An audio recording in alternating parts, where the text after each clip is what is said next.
Okay, good afternoon, councillors, officers and members of the public. Just some brief housekeeping rules. Please request that mobile phones are either set to silent or switched off for the duration of the meeting. I'd also like to inform everyone that the meeting is being live streamed on YouTube, so welcome to any members of the public joining us online. First item on the agenda is apologies. I just see if Raj has any apologies that have been reported. Yeah, we've received apologies from Michael Whitworth and councillors Kirk Harrison and Anne Lee. Thank you, Raj. And I'd also like to make some welcomes. Firstly, I'd like to welcome Councillor Hakewell to the committee. Following the rebalancing of the committees, the Independent Alliance has a member, so welcome. I hope he enjoys his time with the committee. Welcome some officers and auditors who are joining us here today, and it's very appreciated, those officers that turn up and give us explanations when there's findings. Particularly like to welcome Mark Stocks, the audit partner. Welcome Mark. He joins us in person for the first time today, and his colleague who ordinarily joins Paul is not with us today. David Watts is joining us with his colleague Neil Goddard. There's a limited assurance audit being considered today in the capacity of Children's Services.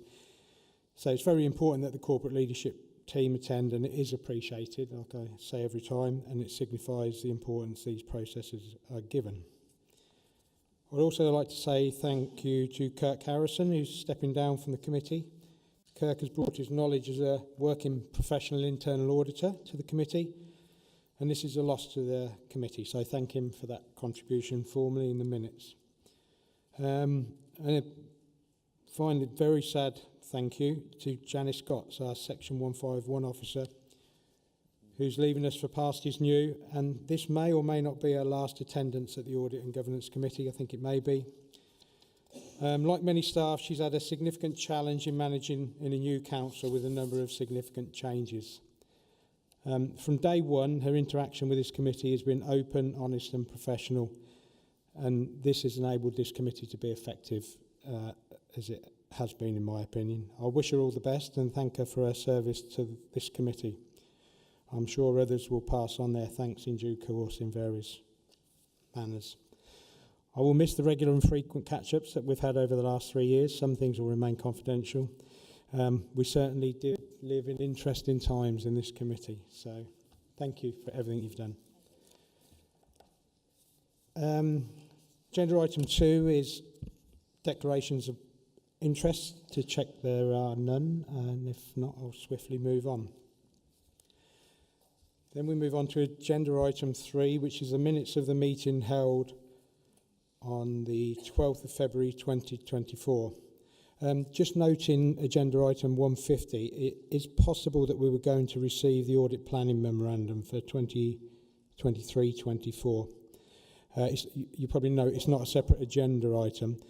So in this section, I'm going to ask Mark Stocks, the audit partner, to update us on the status of the 23-24 audit planning, and also what he did a couple of meetings ago, where he updated us on the wider position of the backstop and relate it to the NNC position. And I'll also ask for a brief update on both from Janice and wider aspects of the disaggregation, and for Mark to assess the implication on the audits given the status. There also is in the agenda item 152. I'm going to ask Rachel in agenda item 8 to mention the progress of WNC and the external provider in delivering the 23-24 audit. So are there any points of amendment on the minutes or any points to raise? If not, I ask members if you're happy to sign the minutes of the last meeting as a true record, and ask for a proposer and a seconder. Propose Councillor Jelly, a seconder Councillor Eakins. Everybody in favour? Thank you.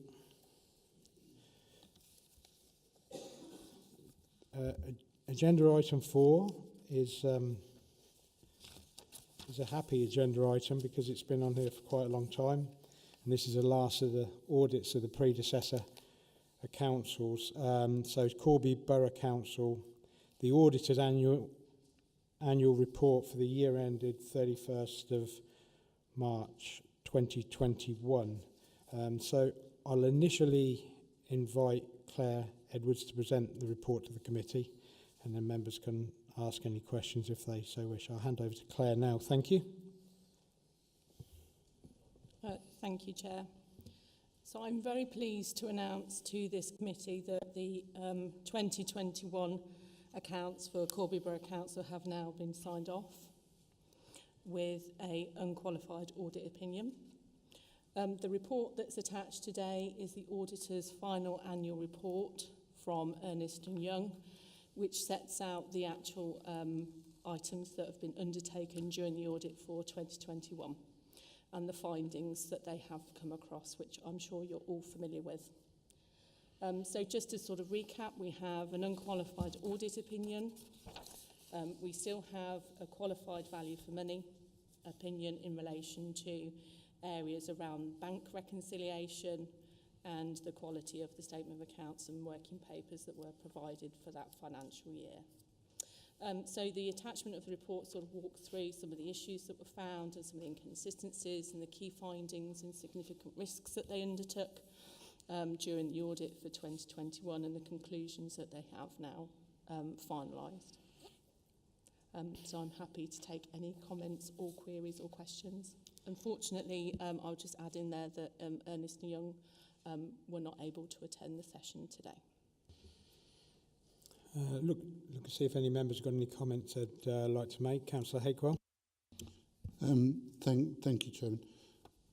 So the accounts are signed off. Question number one, is there anything that we've been anticipating in the subsequent 3 years that has changed from what we unsigned off had? And does the qualified value for money, bank reconciliation and the other aspect you mentioned have any impact flowing through? Same principle. On page 13, Chairman, 4.2, no material adjustments were required to the accounts except for further narrative disclosure included within note 39. And I always hate doing this, but is someone going to tell me where a note 39 is? And I've missed it in the papers. What is note 39 and what significance does it have? Thank you, those three. Yeah, I'll ask Claire to answer. It's a bit unfortunate because obviously we'd received these reports at previous meetings, so you would have ordinarily had the drafts of those. So we would have seen the accounts and we've seen the audit findings report previously. So I'll ask Claire to answer those questions. Thank you. Thank you, Chair. So essentially there's no ongoing impact of the issues that have been raised here from the accounts or the qualified value for money. Obviously these are all aspects that occurred during the 2021 audit findings and anything that has been found to be an issue has been corrected, or we've put extra controls around those issues going forward into NNC. As Chair has alluded to, note 39 does reference back to the set of accounts that were presented to the committee earlier or previously in September. So since that point in September, there's been no significant changes to the accounts other than some extra words that were required to be put in the accounts by EY. So, Chair, just to come back, obviously a member of the public or even myself, it would be good to have had something which says what note 39 was, because the papers don't make sense. But what I'm listening to is the public would not be worried about whatever note 39 says. So note 39 would have been the prior period adjustment note to the accounts. So the accounts would have gone through in detail all the adjustments that were put through the accounts in relation to the outstanding items that were referenced in there for that purpose. Okay, thank you, Claire.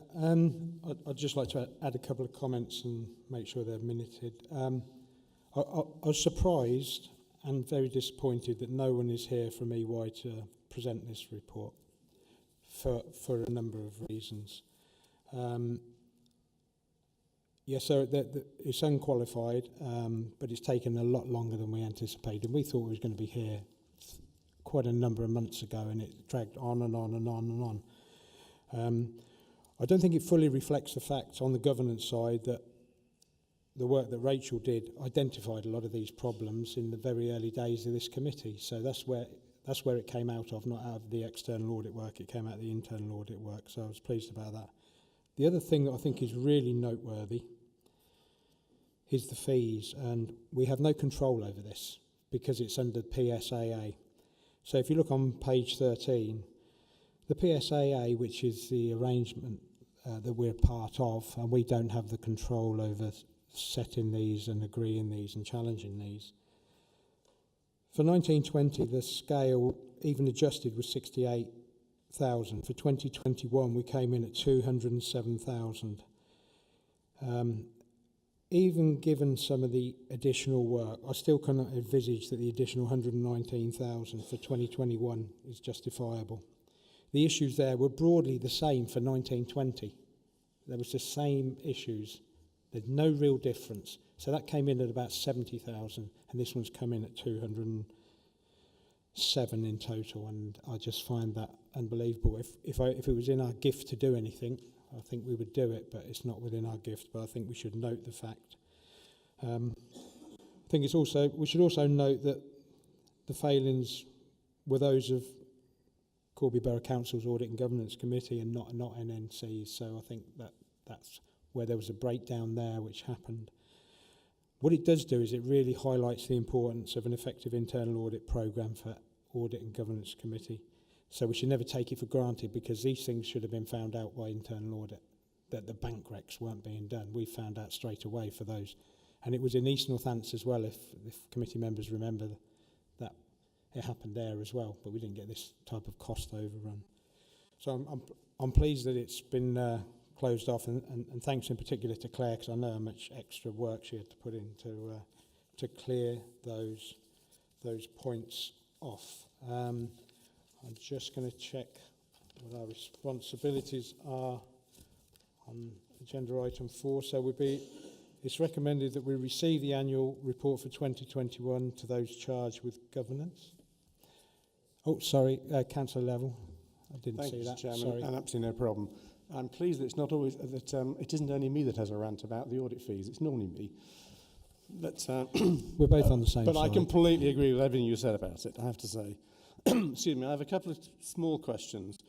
Looking at page 21 of our papers, page 7 of the report, in the middle it says, it's talking about evaluation of property, plant and equipment. Our testing highlighted errors, blah, blah, blah. As these errors resulted in some material misstatements, and these were prevalent in the prior year.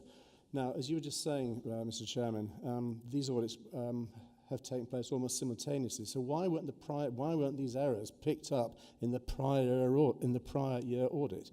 And if the answer is that Ernst & Young somehow didn't pick them up, then presumably they've billed us for all this so-called extra work they've had to do as a result of these restatements. Thank you, Chair. Yeah, so what came to light was that they had identified assets that were not valued on the correct basis in the 18-19 audit, but forgot to inform us that we needed to change them. So obviously we ran the 1920 on the same basis and 2021 on the same basis, and it wasn't until we had a different set of auditors in 2021 that came to light, and therefore we had to review and change our accounts for 1920 and 2021. So just to summarise that, I think it's fair to say that obviously getting it right is a responsibility of our management, but if the auditors knew about it, they should have told us and saved a lot of time over the last 2 years. Thank you. And the second question comes from the previous page. The very last point, the council has capitalised nearly £500,000 of internal recharges, which Ernst & Young considered to be an error. They used the word error. Why didn't we just make the adjustment? Why do we have to go through all the process of them doing all this work, then a management representation? And heaven knows what that would have said. Thank you, Chair. Thank you. Essentially, what it would have meant if we didn't comply, well, we didn't amend it because the definition of IS16 that they portrayed, we disagreed with.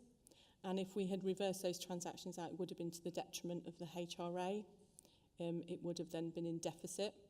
And we felt that those charges were applicable, just the way that they'd been broken down in between sort of direct and non-direct charges between staff, that they took an issue with. But as you know, we decided that actually it was more representative to leave those charges in for the HRA. So if you did a full charge, full costing, to charge out a member of staff, then it would also include your indirect costs as well. So what you're saying is that it's a difference of opinion, and it's unfortunate that they've used the word error. It's a bit inflammatory. Unfortunately, yes.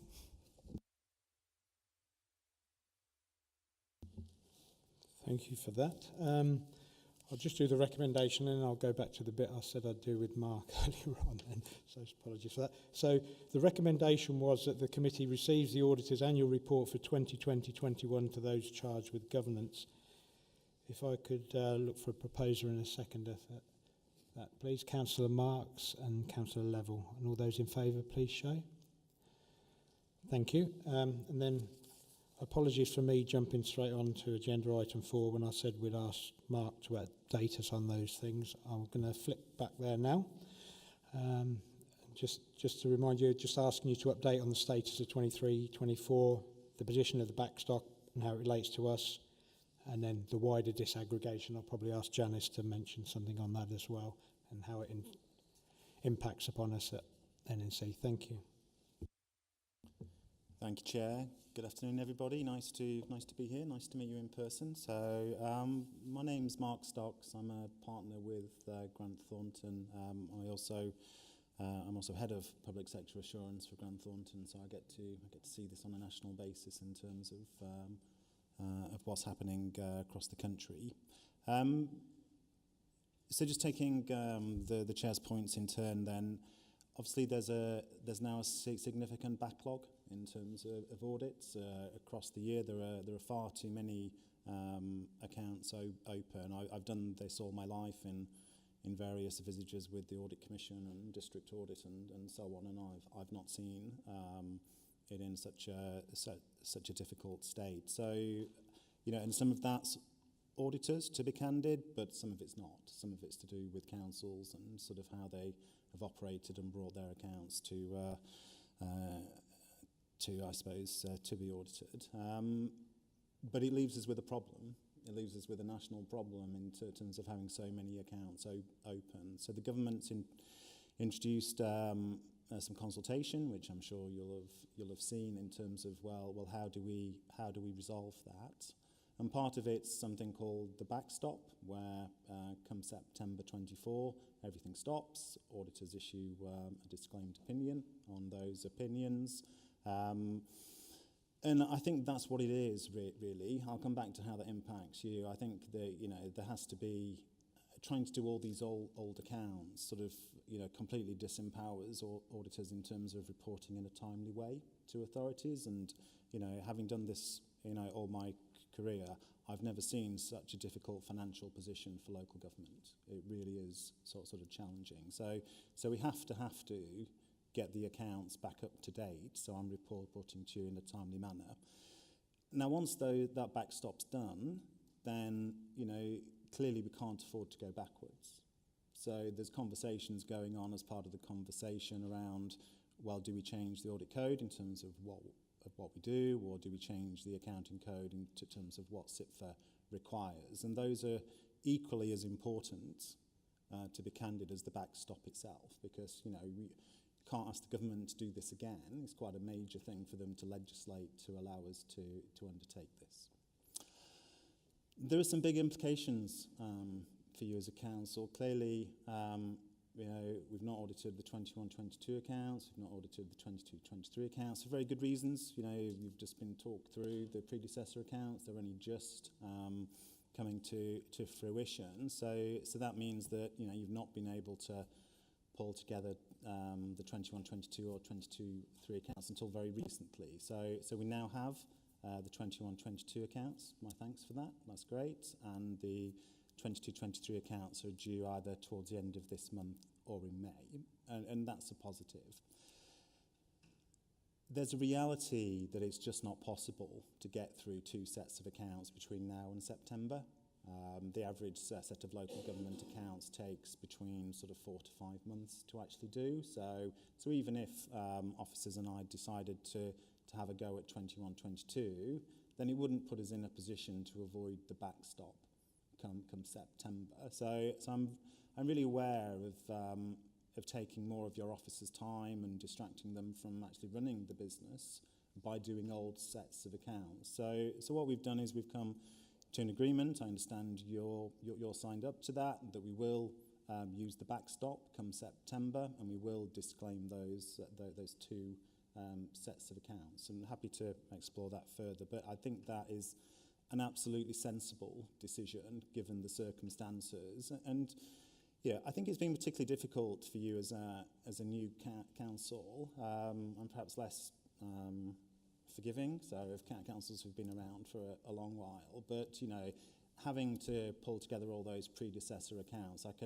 can understand in terms of why you're where you are. So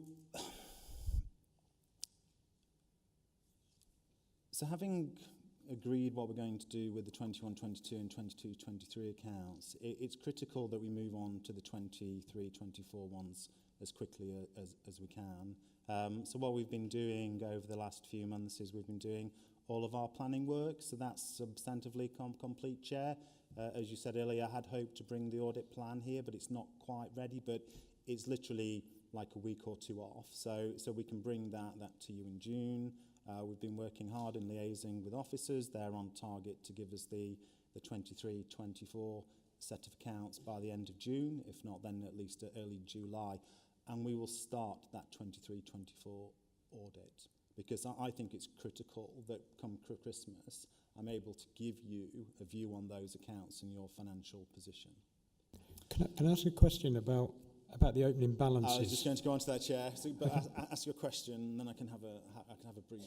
So okay. I shouldn't have interrupted. I'll let you. Obviously, if you start auditing the opening balances, you're kind of effectively auditing last year. So, is the position still that we don't have to audit the opening balance? Well, say we. There's no requirement to audit the opening balances, or not? Could you advise us if that's going to be a problem or not, please? My response is going to be that the debate is ongoing, Chair, which is kind of I don't know as yet. I've got another meeting with the Financial Reporting Council and the NEO on Thursday to try and drive that through. But there's a view that we ought to be doing opening balances where we can, which I think is a significant undertaking. It will certainly make it difficult for officers and I to finish your accounts by Christmas. But it's not in my gift, Chair, to kind of decide one way or the other. Certainly, as a supplier, we're recommending to the national bodies that we don't undertake those opening balances, because I think it's more important that I give you a view on closing balances rather than on the opening ones. We continue to have the debate. There will have to be a conclusion soon, Chair, in terms of which way to go, but that is an ongoing debate at the moment. So if I was to press you on that, you're saying if you had to audit the opening balances, you wouldn't be able to get it probably done until December, which means we're past the backstop, so then you're disclaiming? Well, the backstop for 23-24 is May time, okay, or March time, so we still have time. And to be candid, I would put down the opening balances and say I'd run out of time just to give you some form of opinion if that happened. It's more the pressure on officers, because it's not quite 2 audits, but it is 1.5 audits, because we have to go back and look at debtors and creditors and so on and run through all of that. So I don't think that's the best way forward. The dilemma has been so we work to auditing standards, and then that drives the audit opinion that we can give. And the ISAs are very clear that we ought to do opening balances. So, and we would normally. So in any normal circumstances. So there's a debate around, well, what would that mean for the opinion? Would it be an ISA-compliant opinion if we didn't do opening balances? So it is, for those of you in the real world, dealing with real people's views and so on, then it's a very accounty, audity type of debate. But it is an important debate that's not reached a conclusion. And is there a view from the main professional firms that's consistent? Are they all of a similar mind to you? I think no, I don't think it's quite consistent. I think people and ourselves included, I think the firms are looking for guidance. So both from the department and from the Financial Reporting Council and from the National Audit Office of, well, what do you actually want us to do? Because, one of the reasons that the accounts are in this state is that there's not enough auditors. There just aren't enough auditors for the first time in my career. So if you ask us to do more work, well, I don't have another raft of people ready to come in and do opening balances audit. So, as I said, the debate goes on, but the people who will make the decision are the department and the Financial Reporting Council. Thank you. I'll see if members have got any questions. Councillor Level, thank you. Thank you. If you don't look at the opening balances, and I fully understand everything you said about it, what sort of opinion can you issue on the transactions during the year? So it's a good question, Councillor. So you'll get a qualified opinion, because obviously when we do any audit, usually we have the opening balances. We look at what you've spent and what your income is in the year, and that adds up to what you have left. Now, clearly, if we don't have opening balances, then you will have some form of qualified opinion. So there's a reality that once we've disclaimed, then it takes 2 to 3 years to actually get to a normal opinion. So you will get a qualified opinion probably for 2 years hence. Thank you. So this brings us to my second question, which was, who makes the decision as to whether we not... who in this council makes the decision as to whether or not we go with a backstop? And the reason why I ask is because from what... sorry, I forgot your name. Mark. Sorry. From what Mark has just said, that there are obviously implications if we don't look at these opening balances. I think this reflects back on our training earlier on, who makes these decisions. And so I'll look to Sanjit initially to answer that question, and then perhaps Janice, where does the authority come from to decide that one way or the other as to whether which route we go down? I think in terms of the rationale and the reasons given, we have to be led obviously by the auditors. So I think from a governance perspective, it is literally, they are our contracted party to provide us with that guidance and assurance. So I can give you the guidance, so I can tell you what's happening nationally. Eventually, then this is probably a decision by Cabinet. So in terms of, are you happy to... Well, you don't have any choice other than to comply with the legislation. So there will be a backstop. So, and then I think rather than trying to answer that question now, I would wait until we get the guidance on opening balances. But in reality, this needs to be approved by the Audit Committee and by Cabinet, so everybody's in agreement. It's a very good question, because they advise, but somebody has to decide within this council. So I don't know if you want to add anything there, Janice. Thank you. No, and then I'll come to Councillor Hagel. Sorry, in fact, that was just a little side discussion I was having with Claire, is about the formality of which we bring this back, as Mark was talking there.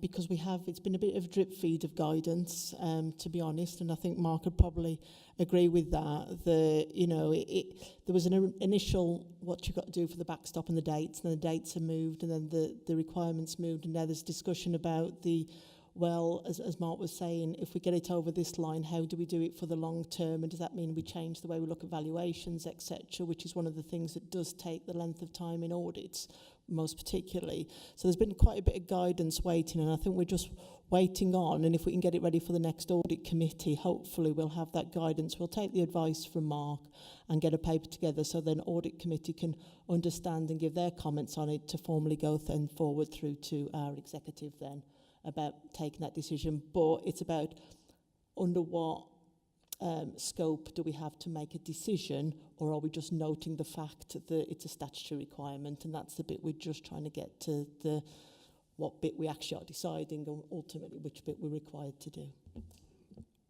Yeah, it's an unusual decision, so I think we need clarity as to where we get the powers to do that and who has to exercise those powers, and then with what, based on what advice. So I think I'll come to Councillor Hakewell now. I had a question. Certainly tend to agree with you, Chairman, that it's got to be the executive, hasn't it, at the end of the day. Just a number of questions that arose. Firstly, if it's Christmas, it seems amazing to be talking about it, but that's when our draft budget comes out. And what we're effectively saying is that we won't have any opening closing balances potentially until the draft budget comes. So my question is, what potential impacts, I know you can't be detailed, on our budgeting process for 25-6? What impact will that have? The second question is, listening to colleagues' statement, are we fully staffed within our finance department to be able, should nirvana happen and an auditor arrive at the door, to give all of the papers that are necessary, as we've already heard, to do that? The third question is, and Janice, you made that point, the valuation of assets. There was a lot of noise around things like, how much is a bridge worth and other pieces of infrastructure, which, arguably is never going to make any difference because it's quite hard to sell a bridge. But from that point of view, is that what you meant about the valuation of assets? The other aspect there is, not as a member of this authority, but as an independent national councillor. I sit on the Local Government Economy and Resources Board, and my understanding is there's about 1,000 audits now that are yet to be completed. And there's massive lobbying from the LGA's point of view to try and solve it. And my last question, probably to the colleague here, is we know there aren't enough auditors. The question is why, and what are we going to do about it as a country? So, Christmas budget, fully staffed, valuation of assets, why aren't there enough auditors? I think if we stick to the questions that are within our gift rather than the state of audit. I think that's quite a challenging one you've left at the end for Mark to answer there about what national we're going to do about that. The impact on the 25-26 budget, I mean, we carry on with the assumptions we've made about our outturn, what this will mean for the reserves, etc. So we will carry on with the assumptions that we make, that all the accounts are in good order, and that's what the basis we build that on, and obviously our auditors will come along and confirm that or otherwise, because we're talking about the budgeting, they're obviously talking about the actuals and the things that we've done, and have we made the right views about things, and therefore we've charged things to the right place, or it might impact on our reserves if we haven't. So we carry on that basis, and indeed lots of other local authorities have done, as you say, with the outstanding accounts, until we hear otherwise, essentially, to do that. With regard to the staffing in finance, I think Dean's team, who does most of the work on the final accounts, is fully staffed. Yes, I'm looking at him and staring at him and hoping he's still nodding. Is fully staffed to be able to do that. What that doesn't take away, though, is the volume of queries that we do have. Not necessarily rightly or wrongly, but there is a significant volume of queries. And again, like things like the assets, where it goes to and from, and some of the difficulties we have going to your third point about the valuation of the assets is because we have our own valuers that will value the assets, but the external auditors bring in their valuers as well to value the assets, and sometimes they don't necessarily disagree, and there can be some toing and throwing, or sometimes assets aren't there or that should be there, and there's a lot of things that go on through that. And I can understand why the external auditors do that, because it's requirements of FRC, which has pushed that onto external auditors to focus more and more onto that area, because the auditors are audited themselves, and that is one of the things that they're pushed. So they have to look at their requirements as well. So they have to make sure they're robust. We're trying to do our robustness, and it can take a long time, and particularly because, you know, we talk about the shortness, short numbers, if you like, in terms of auditors or accountants, valuers as well. We've got to think about their capacity when all this is running through the audit firm's valuers, about their capacity to deliver it. So I'm not trying to make excuses, it's just trying to get an appreciation of the volumes that we're talking about here and some of the difficulties when we're talking about putting a valuation on an asset. So that's the problem that we get when it comes to valuation of the assets, and what problem it gives us. With regard to not being enough auditors, Mark, if you've got an answer to that one. Thank you. I'll have a go. So I'll just run through some of the other answers as well, because I think Janice has articulated it really well. But just so in terms of trying to get you an answer before Christmas, we will try and get you an answer before Christmas. So I'm giving you kind of what I think is the worst case scenario. So I would hope sort of towards the end of November we're finalising this audit. So valuation spot on from your Director of Finance. It's one of the most complex things that we do, because, you know, the number of sort of assumptions that go into valuation, but that's where we need to change the sit for code, because we, you know, I thought your comment around, well, how much time do auditors spend, you know, checking the valuation of schools, but it doesn't really impact on local government, and we've had that debate nationally on any number of occasions, and I think that's been understood now. So I think the code will change, but, you know, getting the LGA to put its weight behind that, the code really does need to actually change. So in terms of enough auditors, so when I transferred from the Audit Commission to Grant Thornton, so a decade ago, so to do the same level of audits, I needed 300 people. Today, I need 450 people to do the same level of work, because auditing standards and the requirements has gone from here to here. Now, some of it's absolutely needed. It's a response to some of the failures that we've seen in the private sector. So, you know, and then the value for money code has changed. So there's just a bigger demand. But then we have retention problems, Councillor. So audit is not seen in the same glowing light as it was when I was a young man. So the young people kind of see and go, well, this is too hard. And so we have to make this a profession, and they want to stay in, and it's a bit of a slog, particularly with the backlog of work. So it's just relentless for them doing it. So those two combinations have made it really difficult to get the number of people that we need to actually get through the work. Now I made a particular decision when I tendered for the last round of PSAA contracts, and I've kept the same number of people, but I've reduced the work that we do, because I'm rather tired of not delivering things on time. So I'm, as I sit here today, and I'm sure you'll quote me if I don't deliver, I have enough people to do your audit. So, but it is, you know, this is a rebuild, believe me, this is a rebuild across all of the audit firms, and just seen Deloitte exit, we've just seen BDO exit, so fortunately KPMG have come in, or some councils wouldn't have an auditor, to be candid. So it is, you know, it's a tricky situation, and I think the next 5 years will tell us a lot about whether we've fixed it and whether we do have enough auditors to do all of the audits that need to be done. Okay, thank you for that. Before we move on to some comments on disaggregation, Councillor Roberts has a question, I believe. Well, it's not so much a question, Chair. It's I just sit here listening to this. I'm not an auditor in any shape or form, but I had it dinned into me in the past that opening balances helps with data and knowledge and therefore helps with performance. So I'm really quite concerned now that we're even contemplating affecting the data that we've got in a negative way. We've got to be very careful we don't run down that path.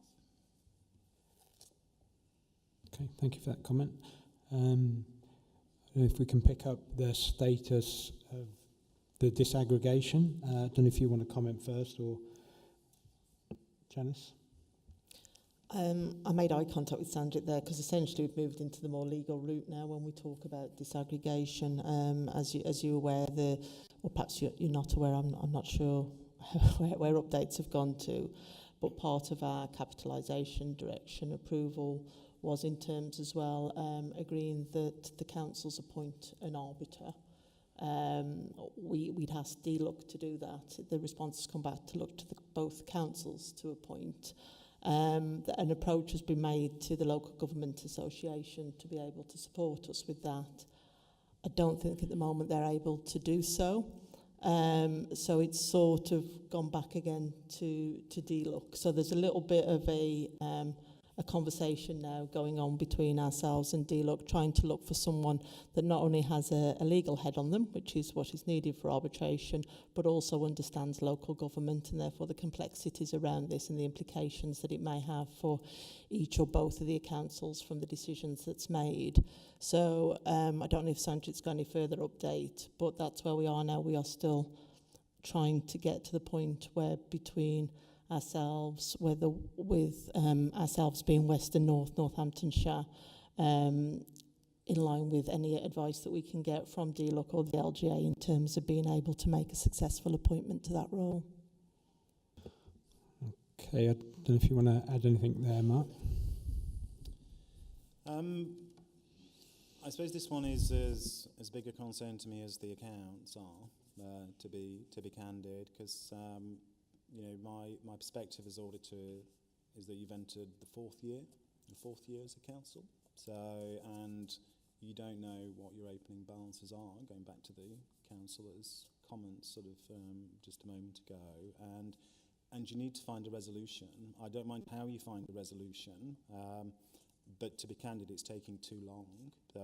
And the problem is that when you set your budget, there's two problems. When you set your budget, you don't have a fundamental understanding of what your opening balances are because you've not agreed that position. So, and when I get to sign the accounts, if there isn't a resolution, then you'll get some form of qualification on the accounts in relation to that. Now, that's not a problem for the older accounts because they looks like they're going to be backstopped anyway, but for for the 23-24, where we should be improving the opinion, then, that will be a qualification that you don't need. So I don't mind how you do it. So, and I'm not going to audit this, but you have to come to some kind of agreement with West Northamptonshire about what your opening balances are. Yeah, I mean, I think without being too parochial on this, I think you should step back and think, let's do this on a principles-based approach, and that's the way it should be looked at. And I think then things will be split in on the basis of principles, and I think that may be to the detriment of the council on the other side of the county, and they may have a sustainability issue, and that's the dynamic from what I can observe from afar. I'm not close to the detail, but I think we should adopt a principles-based approach, and I think any reasonable arbitrator would come to the same point. But if somebody's got an overall view and it weakens one council and gives them a sustainability problem, that's a different matter, isn't it?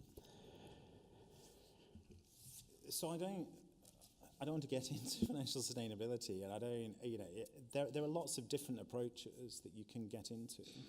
So, and there's not a right one or a wrong one. You just have to come to an agreement. So however you want to do it, you can have a negotiated agreement, you can have a principles-based approach. So, but I suppose to be candid, Councillor, it just has to stop now. So, because, it took a long time to go to the government said no to you. So, and now, you've been to the LGA said no. So you either need to go back to West and agree it between you. So, or you need to appoint an arbiter who can do it quickly, not in sort of 9-10 months' time. It's kind of like, how do you get to this quickly? Okay, I think we just note that as a significant risk. I just ask Councillor Hakewell. Thank you, Chair. Question number one is, in this circumstance, is there a sort of ball game of this is the worst, that is the best? So we actually have some perception of how whatever the arbitration goes, you know, the worst analysis is this, the best is that. Who would actually agree? Would that be, it's back to your point earlier, who will actually say, arbitrator comes in from the ether, says that's what you're going to do, you two chaps? Presumably that is a recommendation to whom on the council. And the last point I would make is, if we don't, I know we want to, does that have any impact on our investing, if you like? Is it like a company that has a Standard & Poor's, does a qualification on our accounts impact our wider financial position in terms of even lending from other councils or anything like that, if we are not in a very clear way? So is there a ballpark, Treasury management, and who's going to make the decision? Thank you, Chairman. Okay, I'll ask Sanjit to answer that. Thank you. Yeah, Chair, thank you, Chair. If I just take the first part of it in terms of who makes the decision.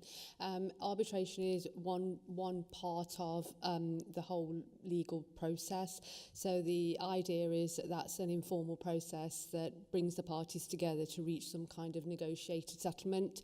So it would require the parties having some sort of room for negotiation and an appetite to do that. So that's the first thing. If it doesn't work and the arbitrator makes a suggestion and the party, which one of either of the parties says actually we're not satisfied with that and we don't want to go down that route, then it could then end up potentially with formal court legal proceedings. So just to take that point on the other things, I think they're probably a bit more for finance. It would be a matter that would probably go to the executive in the first instance. Okay. Did you want to add anything further, Janice? Other than, I think I'd probably just go back to the point which the external auditor was mentioning about that. Just to assure you, we haven't sat here for 3 to 4 years doing nothing in relation to this position or the accounts. We have indeed worked through a number of scenarios. We've also gotten the figures together, got the CFR data together. Bearing in mind the County Council's accounts were also only signed off 2 months ago. So we've got that data together, and we have got a number of potential scenarios that we are working through and trying to look at with the West, with a view of trying to get through this without needing to go to the formal arbitration. So we are still talking and we are still really trying to progress that. In fact, I had a meeting about it with Mark and Claire only before coming to audit training now, with a number of options that are there. There are so many ways that you can split this, and I appreciate entirely the external auditor's reasoning for getting this done. Believe me, I would love to have it done as well. I've also just got to think about what's the value for money for the residents of Northamptonshire as well, and ensuring that that is fair for our residents as much as it is anything else. So I've got a fairness and a speed that I'm just trying to get past, but we are working West Northamptonshire regarding that. And I can't remember entirely what the other questions were now, sorry. Thank you. I think one of the things that is evident is how complex this is, and it's not easily understood. So I think we're going to arrange for some training beforehand, before our meetings, and specifically on these technical areas of the capital adjustment account and the capital funding requirements, so we can understand better as a committee, because it's quite difficult even for accountants to understand it. So it's difficult for the accountants and auditors, so I think we need some help on this as well, and we'll arrange for that training going forward from officers. Okay, and that's really helpful to update us on those areas, so thanks, Mark. And now I'll just move back to the agenda. So the next agenda item is item number 5, which is the internal audit plan for 2024-25. I'll hand over to Rachel now. Thank you. Thank you, Chair. So under the Public Sector Internal Audit Standards, I'm required to produce a risk-based audit plan, which essentially sets out all of the areas of work that we will deliver for you over the next 12 months, and that then needs to be reviewed and approved by this committee. So that's the purpose of the paper today. So I did bring a paper to this committee last November, setting out the process for the audit plan development. And we also had an informal session in February with members of this committee, which was really useful to get that feedback on some of those areas of risk that have been highlighted as part of the audit process. So the main part of the report is in Appendix 1. So the first part of the report sets out the process that we've followed in developing this draft internal audit plan that's before you today. And then Table 1 from page 37 of the papers provides a copy of that audit plan. So there are a number of areas, and I don't intend to go through this line by line, and it is quite a hefty audit plan and quite a challenge in terms of the number of days. It should be deliverable within the resources that we have available within our structure, if we are able to recruit to one of our vacant posts, and obviously also to retain the staff that we have at the moment and continue their development. So just drawing attention to a few of the lines within the plan, but I'm happy to expand on any of them further. What I've tried to do with each of the assignments is provide a bit of an insight into why they're on the audit plan. So why they're a particular risk this year, or why we feel we need to prioritise them for coverage, and also what we look to get out of that audit. So what assurance do we want to get from the review as well. So each of them also has the number of days we expect to need to deliver the review, and the indicative timing, depending on any changes during the year as well. So a few of the areas that we've included, so on page 7 of the report, page 39 of the papers, for example, we have the social housing regulations. So I just wanted to draw that out as one of the areas this committee has mentioned in the past. It's obviously one of our risk areas as an authority to make sure we're up to speed with the latest regulations. So we've allocated quite a number of days to this work, both to look at the two elements which are split within the guidance of knowing your tenants and knowing your stock. So what I'm proposing we probably will do is do that as two separate audits, so we can focus in those key areas and report back to you on each of those during the year. Some of the other areas we've got, so again, like we did in last year's audit plan, we do have some focus on developing of new systems or implementing of new projects. So on page 38, we have the income management system. So we wanted to look at how that's being rolled out and any lessons learned from that, any issues arising. And we also wanted to tie that into a follow-up on the PCIS DSS, which is a payment card industry data security standard, which we looked at in the previous financial year and reported back to you on some of the areas for improvement. So we wanted to take the opportunity to also do some follow-up work on that.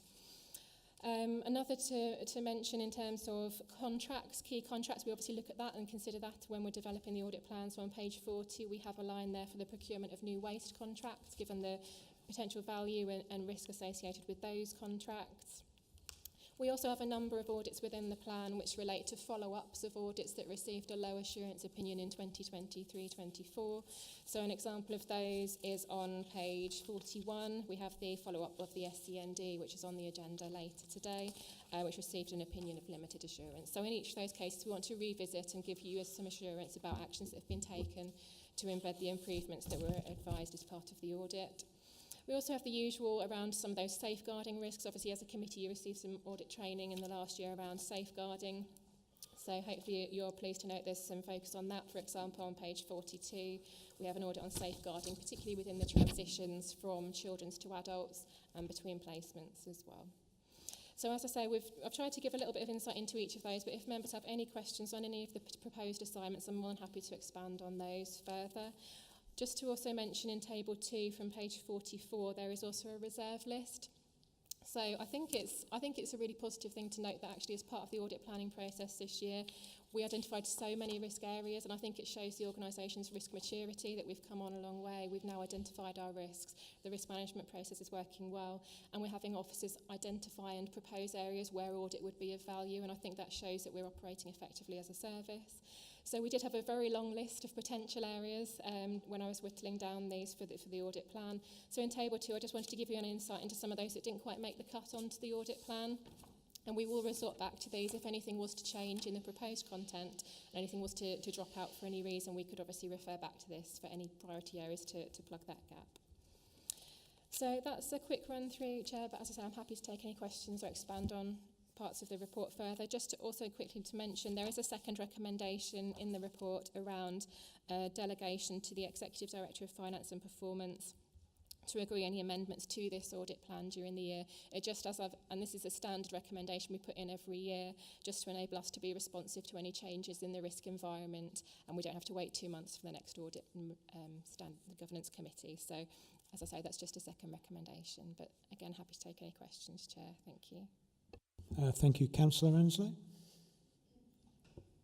Yes, thank you. I suppose picking up on one of the questions that was asked of Grant Thornton is, how many people do you have in your department to do an internal audit?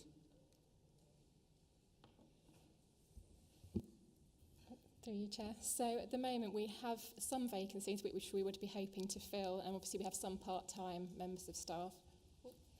But the number of days is based on a rough 210 days per FTE. That's then matched to this 1,400 days. So essentially we have around 7 posts that would be focused on the audit plan delivery. But as I say, that's subject to filling a vacancy. Thank you, because there's a huge amount of work, isn't there, here? There is a lot of work. You know, and we appreciate, you know, just how much there is. I want to pick up on one on page 38, which is to do the reception areas. I'm glad to see that it's in Q1, because they are being, what's the word? They're going through some sort of change, aren't they? The reception areas in each of the towns. And Wellingborough looks to be losing its reception area, and another one will be found, I'm sure. But will that be picked up again next year, so that we can see if there's, to make sure that it's, you know, we're not falling down in our service to customers? Thank you. So at the moment, obviously, we're focused on this year. We'll see what comes out of the audit. What we would usually do is, depending on what comes out of it, we may need to revisit it next year, as we have with previous audits. What we'd be looking to do is hopefully to incorporate any changes that are proposed as well, to actually see how that's being developed. So hopefully that may help to inform anything that's developing in the future as well. Thank you. And the other point, just further down where it says the bus lane enforcement. I mean, that bus lane in Wellingborough has been there a long while, surely, and it says new process. Surely it's been audited before, hasn't it? Through you, Chair, it hasn't been subject to an audit since we've been under Northamptonshire. No. Right, I don't know whether it was subject to any audit under the previous council. Right, of course that would explain it. Yeah, thank you. Thank you. I think that was a really good point. I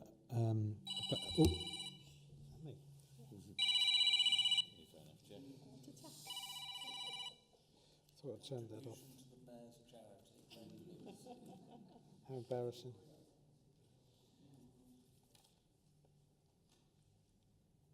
Sorry about that. Yeah, it was a really good point. I mean, the auditor days has gone up from 1,400 from 1,250. That's a 12% increase. So I did have some concerns in the early days about a deliverability of this audit programme, because we've heard earlier on how difficult it is to get auditors, be they external or internal, and Rachel's done a very good job building up the team. We've got a vacancy now, and I'm quite concerned about that. And I think if we haven't got the staff, we've got a serious problem, because we're getting a lot of reliance on what this team's doing. And we've just had a pay and grading review, and I have some serious concerns about how internal auditors are being valued within this organisation, because if we don't, they will go. And I've worked in that profession for a long time. They're highly desirable people. They'll go, and they'll get attracted to other places. And I think this is a serious concern for us here.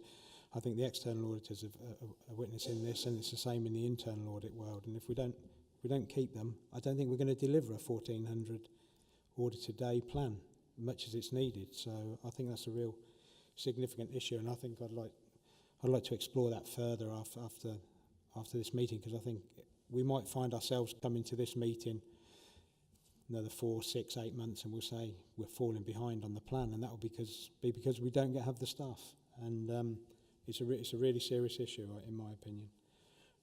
Okay, I don't know if you've got any comments you'd like to make on resource. It might be a bit unfair for you, Rachel, but I certainly have those concerns. As you say, we have built up the team. We started with very little in the way of resource, and we have built up the team. We've made some really good appointments in the last year or two, which has been really positive. So we will obviously continue to try and retain those staff and continue to build the team. But as you say, any loss in staff is likely to have an impact on the deliverability of the plan. Okay, Councillor Hakewell. Thank you, Chairman. Following on the bus lane enforcement, and exactly the point you make, we've got 15 audit days there. We've only just, and I think the press release was this week, implemented the enforcement outside here. What I can't understand is the executive and colleagues have presented a case that we can do it in Corby, that it was not clearly identified lessons learnt in Wellingborough, which would, from that point of view, move on to Kettering. So it just seems to me that something must have gone wrong earlier if we aren't absolutely confident that the bus lane enforcement works in Wellingborough, will do in Corby, and will roll out in Kettering at some point. So that's the first question, because that sounds like 15 days you could save if we did the job properly as the executive made its decision. The other one is probably a bit more generic. On page 35, 2.7, what's the difference between value for money and best value? Thank you. Thank you.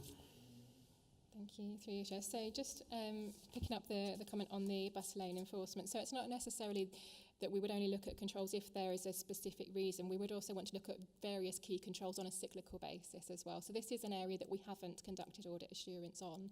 So it's not purely in there because of a management request, because we're due to be rolling it out. But because we are rolling it out wider, it will become a bigger process. So it's not necessarily in there because we have concerns and lessons that haven't been learnt previously.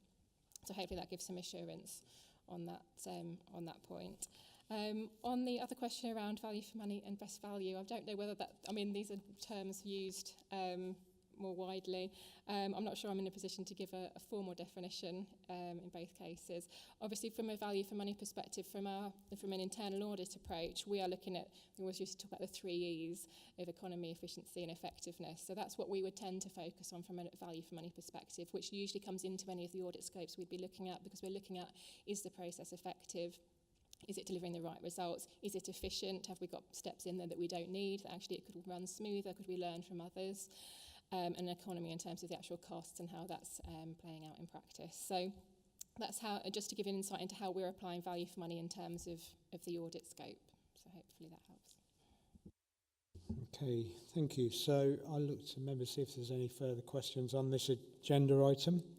And if not, then what we're being asked to do here is it's recommended to the committee that we approve the internal audit plan for 24-25 as provided in Appendix 1 and approve a delegation to the Executive Director of Finance and Performance, the Section 151 officer, to agree amendments to the internal audit plan for 24-25 in year as necessary in consultation with the Chair of the Audit and Governance Committee. If I could look for a proposer for that, please.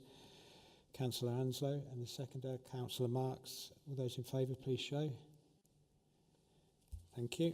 That's passed. So we'll move on to another agenda item with Rachel, which is the internal audit charter and strategy under agenda item 6. Thank you, Rachel. Thank you, Chair. So this is another item that I'm bringing to you in line with the Public Sector Internal Audit Standards. So under the standards, we must have an internal audit charter and strategy document which essentially sets out how we deliver the internal audit service and how we are aligning with the Public Sector Internal Audit Standards in that approach. So the document is provided in full at Appendix 1 and is brought to this committee at the same time as the audit plan, because it's essentially setting out how we will deliver the audit plan that you have just approved. So the last time the committee reviewed and approved this charter and strategy was in March last year, and I haven't actually proposed any changes to the document at the time of this paper to the committee today. So it is the same document that was approved by the committee in March 2023. Just a reminder that at the last amendment in last May, one of the changes we made was to review the internal control assessment definitions on page 64 of the papers, and we changed some of those, and we also tightened up the definitions around each of those assurance ratings. That seems to have worked well. I'm obviously happy to take any feedback from members, but the changing from the satisfactory term that we used at that middle range into moderate, I think, is a more meaningful description. And I think that's worked well over the last year, so I don't propose any further amendments. And likewise with the rest of the document, which we don't propose any amendments at this time. But it still needs to come to this committee for formal review and annual approval. But I'm happy to take any questions, Chair, on the document. Thank you. Thank you. See if there's any questions from any members there. I felt that those changes last year were appropriate, so I think they've worked well. I think that those definitions are quite important, and I think they reflect what the assessment is, and it helps us in understanding those better. So I'm glad there's no changes. So if there's no questions from any members, we're being asked. It's been to recommend that the committee approves the internal audit charter and strategy as provided in Appendix 1. If I could look for a proposer and a seconder. Move it. Councillor Hakewell and the seconder, Councillor Marks. All those in favour? Thank you. So moving on, another Rachel item, item 7, the Strategic Risk Register update. I'll hand over to Rachel to present the report. Thank you. Thank you, Chair. So my third report today is, as you say, the Strategic Risk Register update. Just a reminder, as I always say for the committee, obviously I am bringing the risk register to you and providing the covering report and summary, but the entries within the risk register are entirely owned by those officers that own the risks, that are assigned the risks on the risk register, and I don't have a role in applying the risk management strategy in practice, which maintains my independence from that. But in terms of giving you a process overview in terms of the Strategic Risk Register, so a full copy is provided at Appendix 1 of the papers, and we've also provided you with the usual heat map on in the second appendix as well, which shows you where those risks are in terms of our risk management methodology. In the covering report, I have provided you with a brief table, as usual, of any key changes, which would be any changes to the content of those risks, so any new risks or any removed risks, and any changing scores. So the only two that I've highlighted for your attention today is in relation to Risk 8, where the title of the risk has been amended, just to reflect the actual position at year-end around the Council's budget. And we've also highlighted Risk 19, where the inherent score has been reduced from 16 to 12 to reflect the progress made in relation to that project. So I'm happy to take questions away, Chair, for any of the risk owners and to feedback. But that's a quick introduction to the report. Thank you. Thank you, Rachel. Councillor Level. Thank you, Chairman. I have no quarrel with the risks, but can anybody else read this? It's absolutely impossible. I didn't even try. So could we please have them, and I'm not blaming you, Rachel, but can we please have them in a larger format so we can actually read them in future?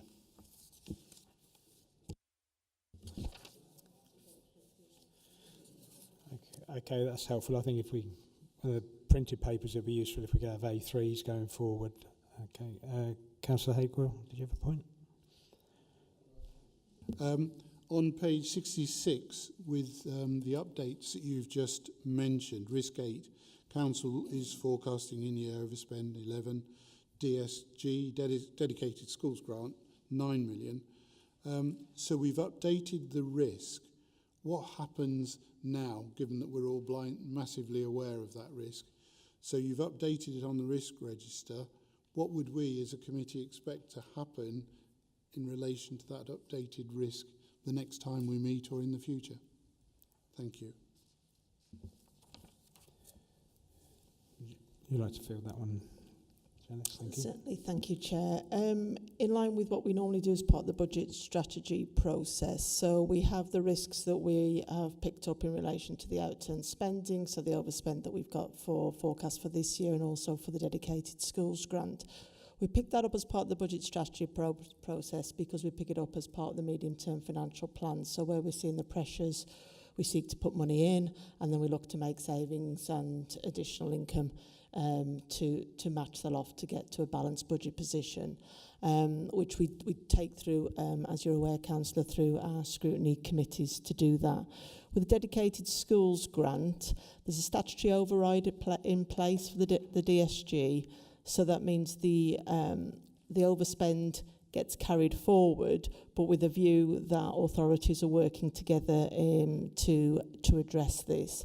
So we as a local authority are working to address this and working closely with the education schools, the ESFA, to support this, the government department to support this, which may include going down the process which is known as a safety valve, working with government around those authorities that have deficit positions in their dedicated schools grant.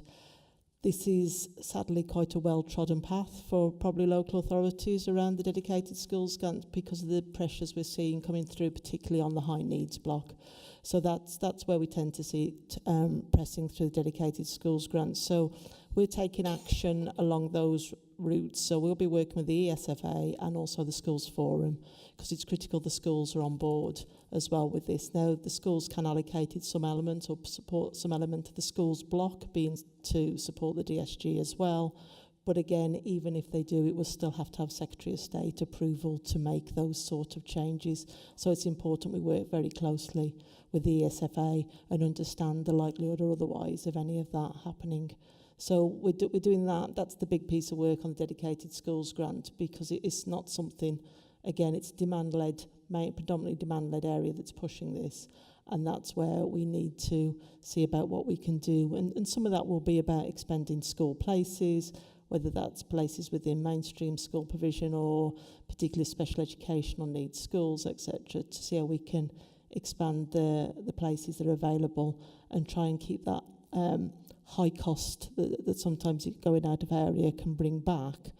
But ultimately, it's still a cost. We're just trying to minimise the cost that it is, but it is demand. And we go back to our mainstream budget, and that too is predominantly driven by demand, whether that's through our Children's Trust, or not the Children's Trust, but Children's Care for Children's Services, which is an issue that you're certainly very well aware of, and also within our adult social care services. It is predominantly the demand-led services, and we're looking at a number of ways through, and David's obviously here as well, but we'll have mentioned this previously as well at our scrutiny committee, about ways in which the service can look for efficiencies or changes in the way the service delivery is taking place, and how we can implement those within the services to try and bring those costs down. And that gets back to your point of value for money or best value, how we can do that continuous improvement to ensure efficient and effective services. But there is something as well about recognising just the general demand that we need to address. Okay, thank you. I have a couple of points I'd like to make. Firstly, Rachel coordinates this, and whilst it's her report, it's a coordinating role here. So I did mention some points that I thought might be included and ask her to raise them with the senior leadership team, and they weren't included, and I was quite surprised at that. I think the leadership risk is a real concern to me at the moment. If you look at the whole thing, and this is absolutely no reflection on any of the individuals, let me make that clear. We've got a new CEO, so that's always a time of risk in any organisation. We've got the Section 151 officer leaving. That's a big risk. The monitoring officer is an interim monitoring officer. We're joined here by David Watts, who's got a lot on his plate, I'd suggest. Director of Children's Services, Adults, Health, Partnership and Housing. That's a lot. And so there's stretch there. You know, however good he is, that's a big area of responsibility. Customer and governance is vacant. I think this needs to be recognised as a risk, and I'd ask that that's reconsidered, because I think when you put all those things together, that represents a significant risk to the organisation, because it's, you know, control environment terms is how some people refer to it, and it's the tone at the top, and if that's stretched, then I think we've got an issue. So I'd ask that they do that.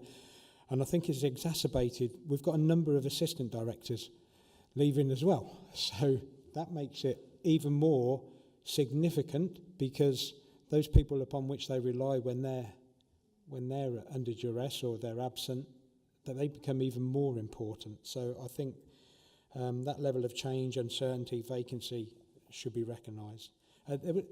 Obviously, it's very good when we see that the report's been updated, but it's disappointed when it hasn't, because I think there's a couple where points have passed. I think they might be your areas actually, Sanjit. There was so it's risk 9. That the date for that has passed. When there's no update on that, I was expecting an update, particularly being as the date due for implementation has gone. And risk 14, the date for that has passed. So we should expect to receive, even if we do move it out, then we should monitor if it's been repeatedly moved out. But we need to know if it's gone past the date. And I think these have been moved a number of times. And I know you've only recently assumed responsibility for these, but I think we need to get some updates from those, particularly when they're past due. I don't know if you want to make any comments on those, Sanjit.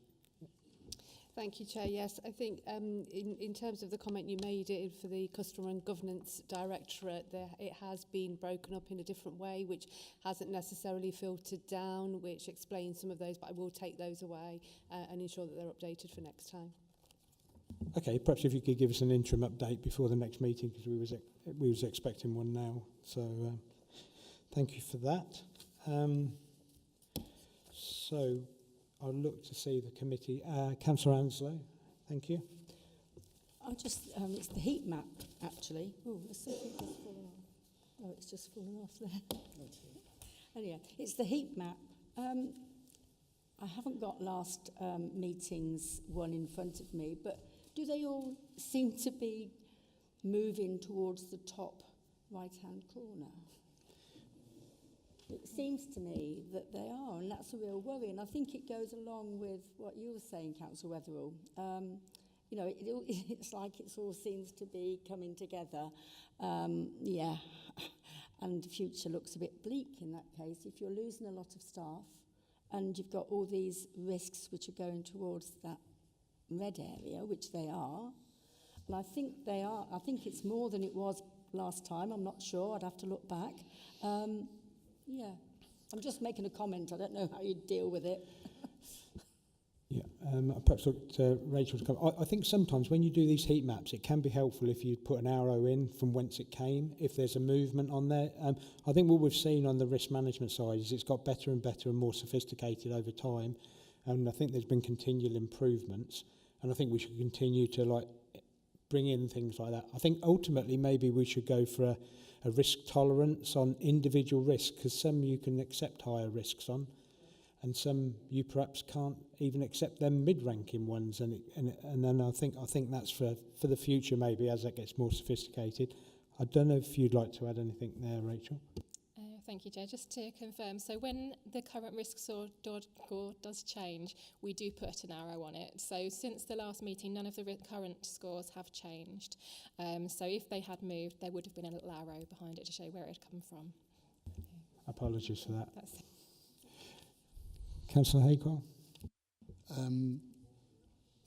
Just picking up the last point, I would have thought 08 would have gone up into the red block then, because we're losing more month by month, which is the risk of whatever we are, overspend. But I just wanted, Chairman, to understand, and again, forgive me if this is my, being new at first time on this committee, where you were talking, and I absolutely agreed with you about senior staff and so on.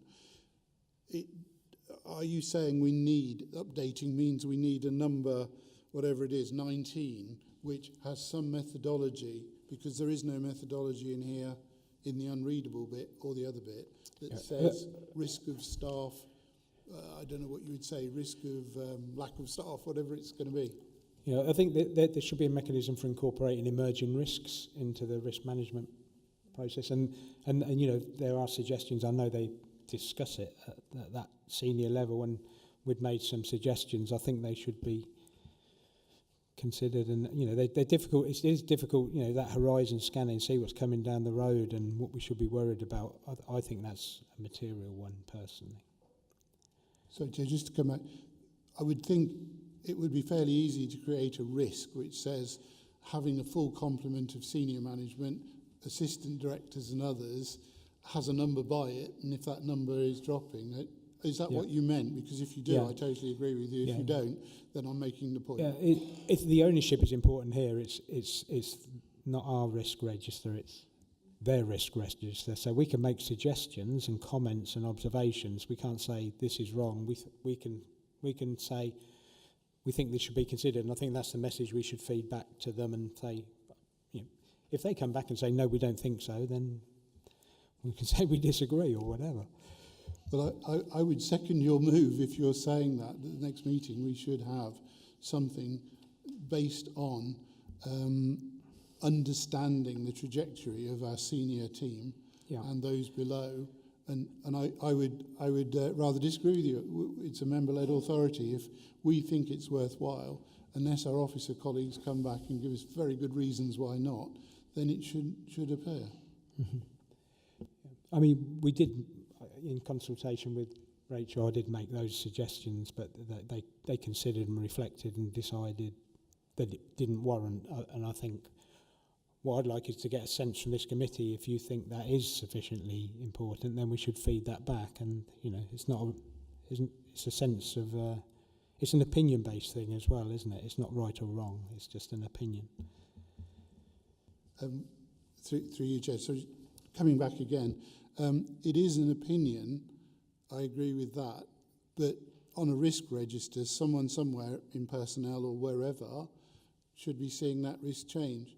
So, I mean, if you want me to move something which says the committee would like to see an estimation of risk in relation to senior posts, then I'm happy to move that because I think it's crucial and there's nowhere else.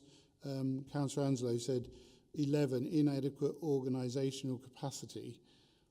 I'm not sure what that means or who it means, but I'm happy to move that if someone wants to second it, that we actually have a feature on the risk register of, I can't put it in the positive, lack of full complement in senior positions. Because the other aspect of that is, without mentioning anyone in specific, if you are losing senior people, others are doubling up all the way down the organisation. If you don't have enough people, someone else has got to do that job, and that can end up with stress, with that someone else deciding, I've had enough of this. I think it's really important that we have oversight of risk management rather than that we drive risk management. So I don't think it's the right thing for us to tell them what to put in their risk register. I think we should ask them to reconsider, and I think asking them to reconsider is the right thing. Telling them to put something in, I don't think is, because that makes us become, in a way, responsible for the risk management. Sanjay.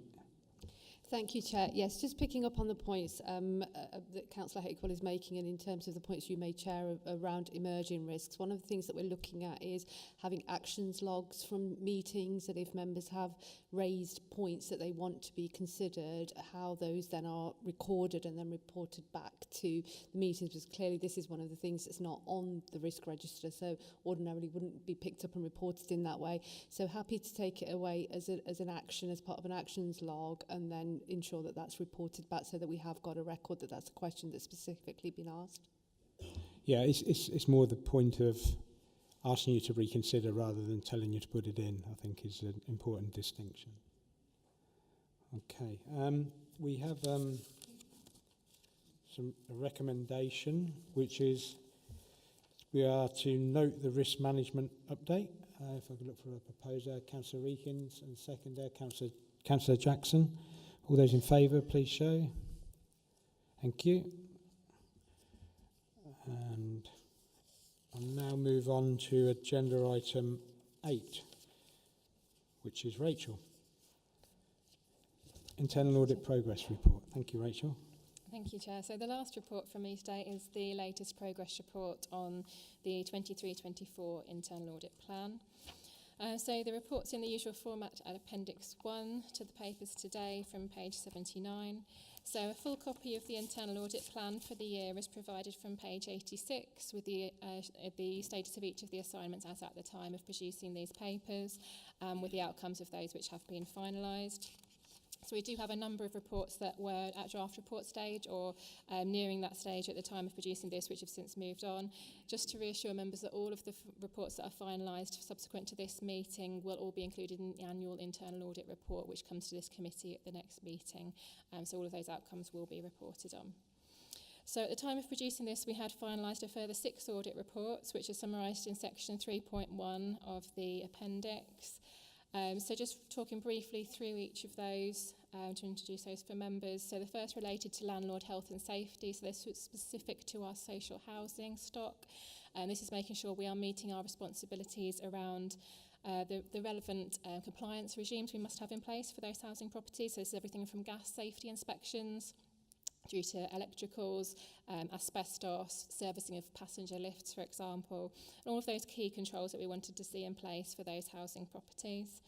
We also included this year some additional testing around damp and mould as 2 areas where additional recommendations and guidance has come out nationally. And we also looked at the new requirements around smoke and carbon monoxide detectors as well, which became a requirement for all properties last October. So based on the testing, we were able to see that a number of those key areas, in particular that one that we'd always focus on around the gas safety, do appear to be operating well with a good level of compliance, so no significant concerns around the gas safety regime. And however, in some of the other areas, including the electrical installation condition reports, and asbestos, for example, we did see quite a big difference in processes and findings from testing across the 2 localities. So comparing Corby and Kettering, there were some different processes in place there, and quite a need to get some of the Kettering properties up to the same level that Corby properties have been working to on a historic basis. For example, that at Corby it has always been standard to have 5-yearly electrical installation condition reports, whereas Kettering properties hadn't been subject to that. So there's a greater need to get up to speed to align those 2. In terms of the damp and mould, there was a similar finding really in terms of the need to be consistent in how those cases are handled across the 2 localities, and it has been agreed, and there was already work underway to develop a policy in relation to this, and that's one of the recommendations being taken forward following the audit. And we were able to see good levels of compliance noted on the smoke and carbon monoxide detectors that were in place. But again, there were some recommendations around the evidencing of those. So all in all, we've given a moderate assurance both for the control environment and the compliance, and a medium organisational risk given the nature of the risks. And we have an action plan in place to address those areas that we've mentioned. The second was in relation to cybersecurity. So it's the latest in our rolling reviews of cybersecurity, looking at different themes. And as usual, we're quite high level in what we're reporting, obviously, given the nature of the risks. But I can give the committee some assurances that some of those key controls we wanted to see around regular vulnerability scanning, external testing against the resilience of our networks, and also engaging with the National Cybersecurity Centre's products that are available, was all evidenced in practice. We did make some recommendations for improvement, which are obviously part of that action plan, but overall we've given a good level of assurance on the controls that are in place at the time of the audit. The next was in relation to asset management specific to leased assets. So in the 22-23 audit plan, we had an audit on this area which gave an opinion of limited assurance. So this was a follow-up review on those areas for improvement. So I'm pleased to report an improved assurance opinion this year of moderate assurance for both the control environment and the compliance. And I think this really recognises that there has been some big steps taken in the right direction and some good progress made, but it's not perfect. There's still quite a lot of work to be done, and that will include implementing some of the things that have now been put in place. So 2 of the key developments have been the new corporate leaseholder policy, which has tightened up a lot of the controls that we had issues with in the last audit. That obviously now needs to be embedded and rolled out and applied in practice, but it's obviously a good improvement in terms of the direction that we're going in. We also have one of the main issues we had last year was around having that single central record of all leased assets.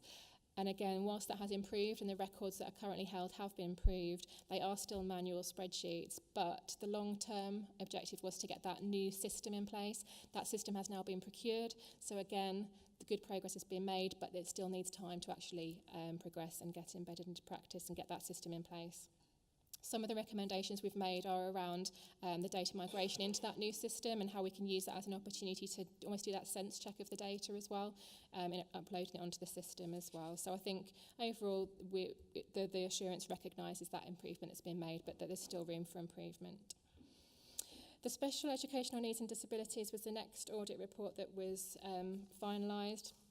So this, as the Chair mentioned earlier, is the report that received a limited assurance in terms of the control environment. Just to mention, as mentioned at the previous meeting, obviously this came out around the same time as we had the Ofsted inspection, and I'm pleased there are consistencies around the two. Obviously, during the audit, we had picked up that there were delays in some of those key stages.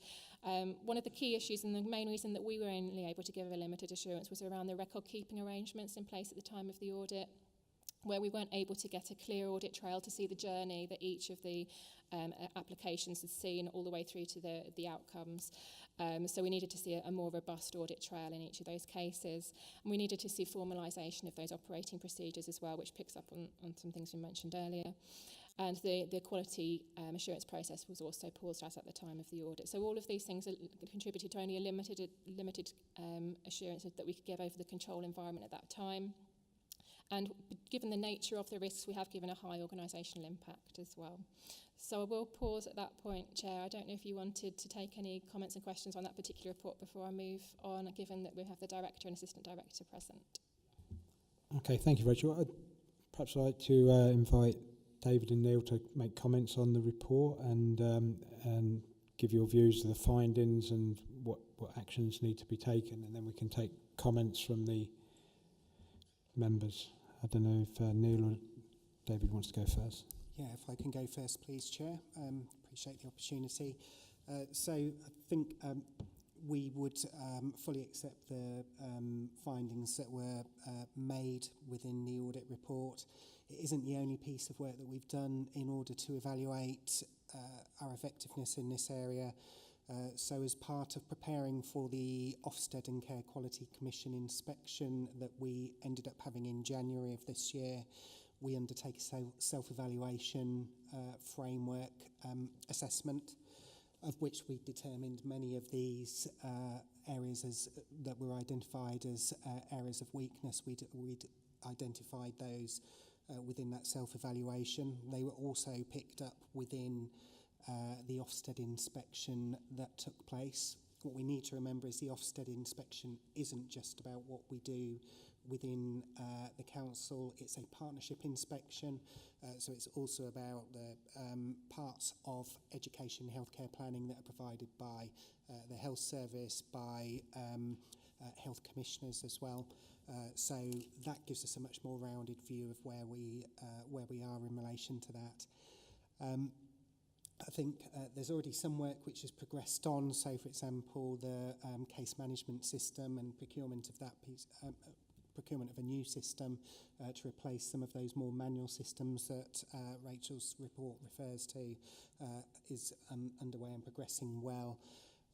And we have in place a SEND improvement steering group that works to our SEND accountability board that is developing the improvement action plan, the priority action plan that is required by Ofsted and the Care Quality Commission to be produced and submitted to them 6 weeks after they publish their report. So we need to submit that priority improvement plan to them on the 16th of May at the latest. However, that's only the priority improvement actions that were identified. There is a bigger list of actions identified through that inspection moving forward. So I think in summary, Chair, yes, we agree with the findings that internal audit helped us to identify. They are consistent with our self-evaluation and consistent with the main findings from the inspection which took place in January. Neil, I don't know whether you wanted to add anything. Yeah, thank you for the opportunity. So firstly, I'd like to thank the audit team. That was a supportive and helpful process. As David set out, the conclusions very much were in line with our own self-assessment of the progress that we made and the improvements that continue to need to be made. And that is very much aligned with the outcomes of the CQC Ofsted inspection of the SEND partnership, and this being more focused on our element of that than the partnership as a whole. Just a couple of key issues underpinning some of this. Firstly, we've talked about the need to replace the education case management system, the ECMS system. It is not fit for purpose at the moment, so there are workarounds, and that's exactly what Audit have identified through the use of spreadsheets and other things where data should all be held together. The current ECMS doesn't hold any financial information, and clearly it should. It should hold that against the EHCP plan for each child. It doesn't do that. Whether it could or not with significant investment is another question, but it is time expired, life expired.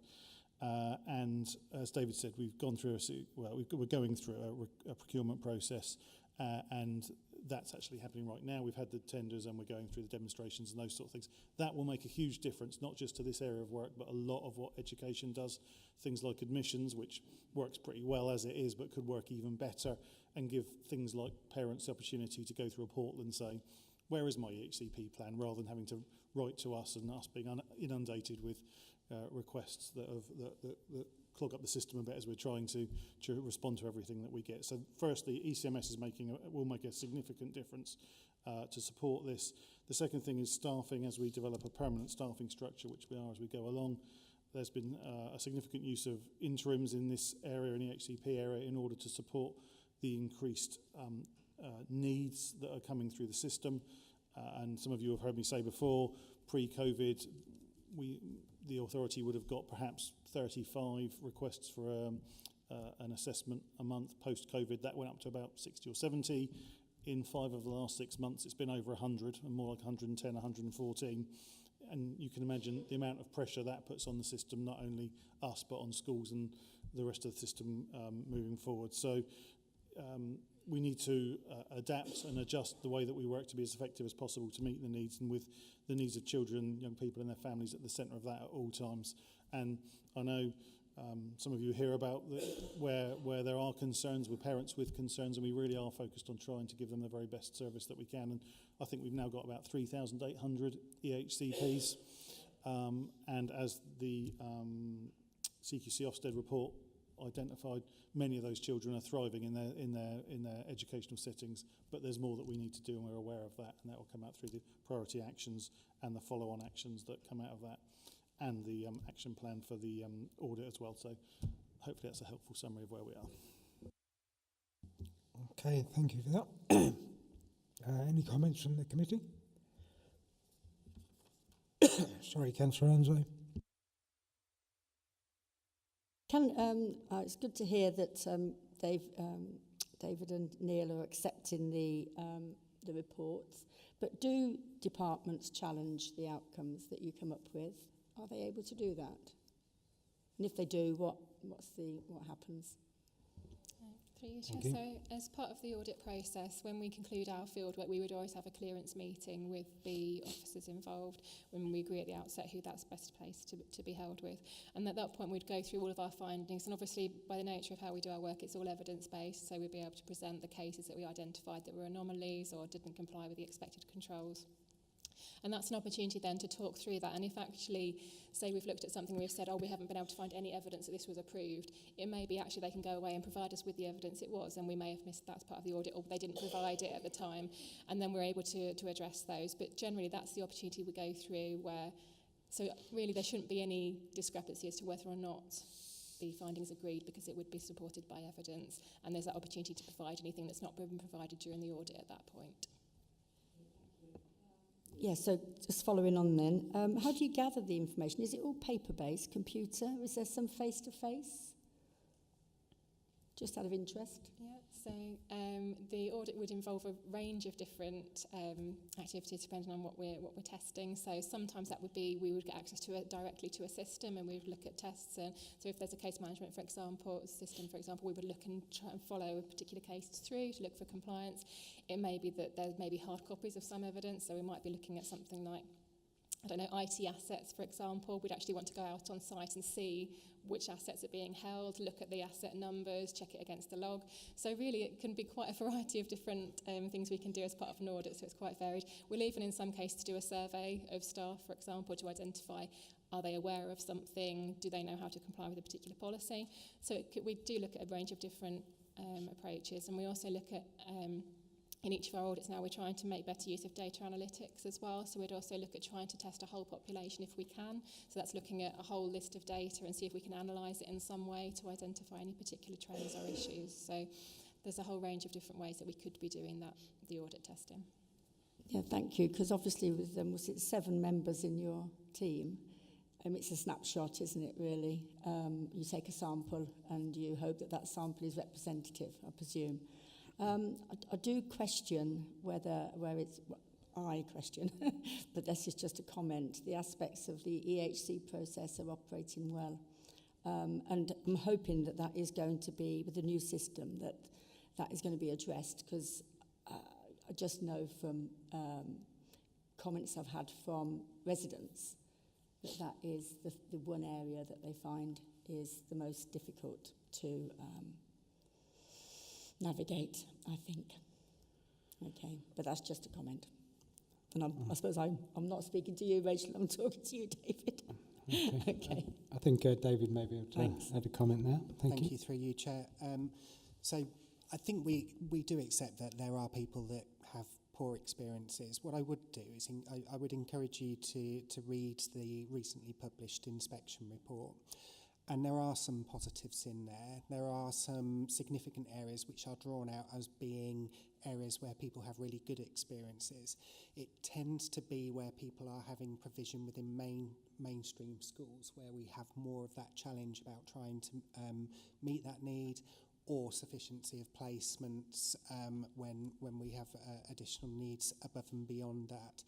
I think what we do have to look at is the volume of people that are having good experiences is significant in that sense. When you look at the whole, so current levels of people with special educational needs, when you look at the total of SEND support and educational healthcare plans, we have over 10,000 students who have a range of that, 3,500 of them, or 3,800 at this moment, but at the end of 2023, 3,500 who were in receipt of educational healthcare plans. So there is a significant volume of students who are getting good experiences. But for us, as professionals, anyone that's getting a bad experience, we don't want that to happen. We're not in this game to try and prevent people getting the right support, but it is hugely challenging. And I'm sure that Mark would probably agree from his interactions with other local authorities as well, that this is an area of risk for a significant number of authorities. And I would again encourage you to look at the publication of other local authorities and their partnerships that have been through those inspections. There are some good ones out there, but by and large there are significant numbers of areas that need improvement. And I think we've taken steps to try and improve some of that. So Neil and his team had an application in for AP, yep. So alternative provision, an alternative provision school, which in reality is going to cost capital-wise 20 to 30 million, depending on the size of which you're going to be building it.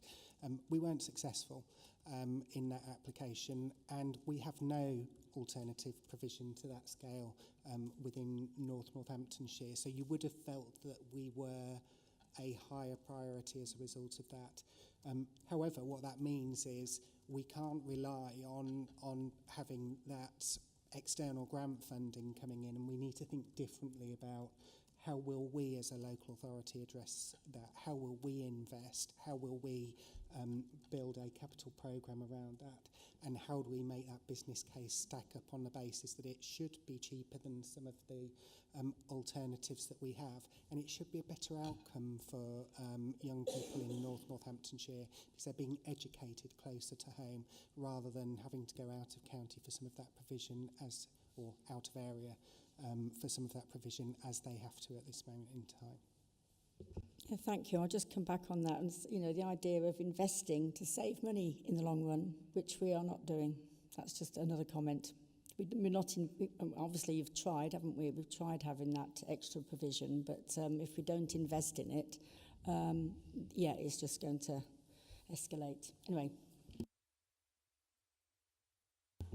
Okay, thank you. I'm just reflecting on our training beforehand, and one of the two key things that came out of that was documented procedures and training, and that's quite key in this. And I noticed that there's a note there about the absence of standard operating procedures.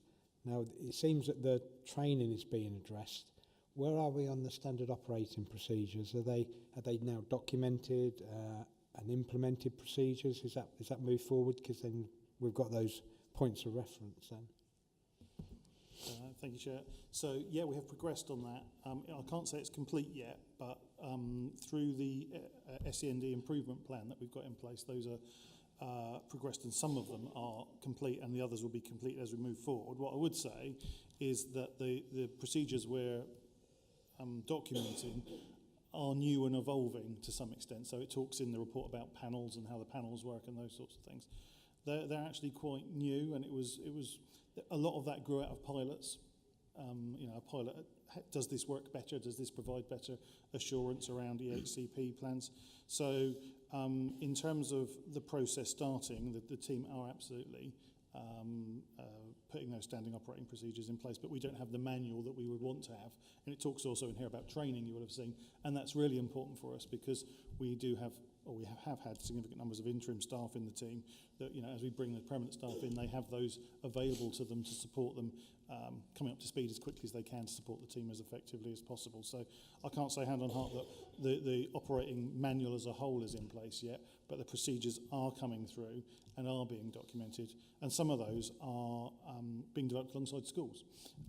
So we're really keen that what we do is transparent, and we want schools to be able to see how the decisions are made, because sometimes there is some tension between how schools see a case and how we see a case. So that's been really part of that as well. So it's been a bit of co-production with schools around that.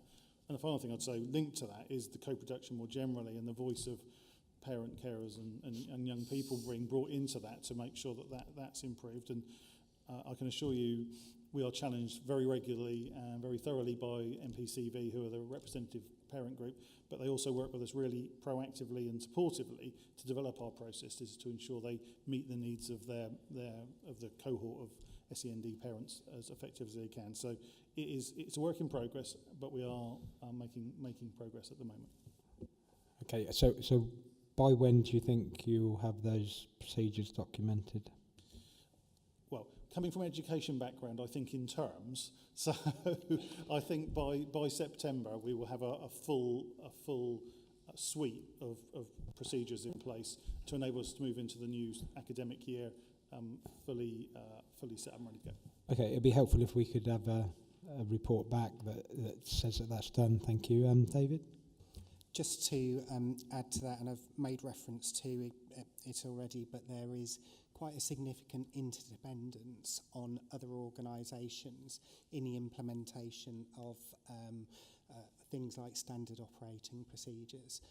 So if you look at our inspection report, it did pull out that there were absences of information in some of our education healthcare plans, particularly from health and from social care, so from the Children's Trust in that sense, which makes it very difficult then for our internal team to sign off that education healthcare plan because it's not holistic. It's only got, for example, the education elements or best understanding based on some discussions. So those standard operating procedures have to be signed up to and agreed to by our partner organisations as well, which is what we're intending to do through things like our priority improvement plan and then holding ourselves to account through our SEND accountability board in the delivery of that moving forward. Yeah, this is a recurring theme when you cross organisational boundaries, and the recipients of the services are less interested in that, and it's a reason, but it's a problem because we feel that we've highlighted to you there's probably desire of you to resolve it, but you find the difficulties because those organisational barriers, and you can't get things put in place. And this is back to the Children's Trust thing that we were speaking about before, where we had those similar issues. Okay, is there any further questions on this particular SEND audit report? No. We'll carry on with the report, and we may come back to some of the questions. Your responsibility to say why, David, that you're a frequent flyer here now. So we tend to ask you a lot of questions. Thank you. Thanks. Thank you, Chair. So just concluding then, so the other reports that have been finalised, the next related to schools. So this is something every year we do a thematic review of schools, which includes visiting a sample of maintained schools to look at compliance in particular areas. So in this year we focused on safer recruitment and payroll. So we're looking here around the checks around new starters, the keeping children safe in education compliance around staff and awareness of those requirements, single central records, and also looking at some of the payroll controls as well. So for this, each of the 8 schools that we visited received their own report and action plan, which needs to be monitored by their governing body. So that's being dealt with them individually. But we also then do an overarching report for the council's perspective, just to look at anything that needs to be taken from this, any themes and anything that we need to do to support schools better in these areas. And on that particular report, we gave a moderate assurance for the control environment and the compliance based on the findings. The findings across the schools were variable, with some being particularly strong and some with a number of areas for improvement, as probably be expected. But overall, we identified some key themes which we fed back and agreed some recommendations around, particularly things around awareness of whistleblowing policies and providing some templates for some of the controls that we'd like to see in practice, just to make sure that each school isn't essentially producing something from scratch. We've got one good practice document that they can refer to. So the last report was in relation to housing benefit, and council tax support, which obviously housing benefit has reduced in terms of numbers of applications since the universal credit, but we're still looking at changes in circumstances and some new applications. So here we want to just look at some of the key controls around how these are being handled, including looking at recovery of benefit overpayments as well.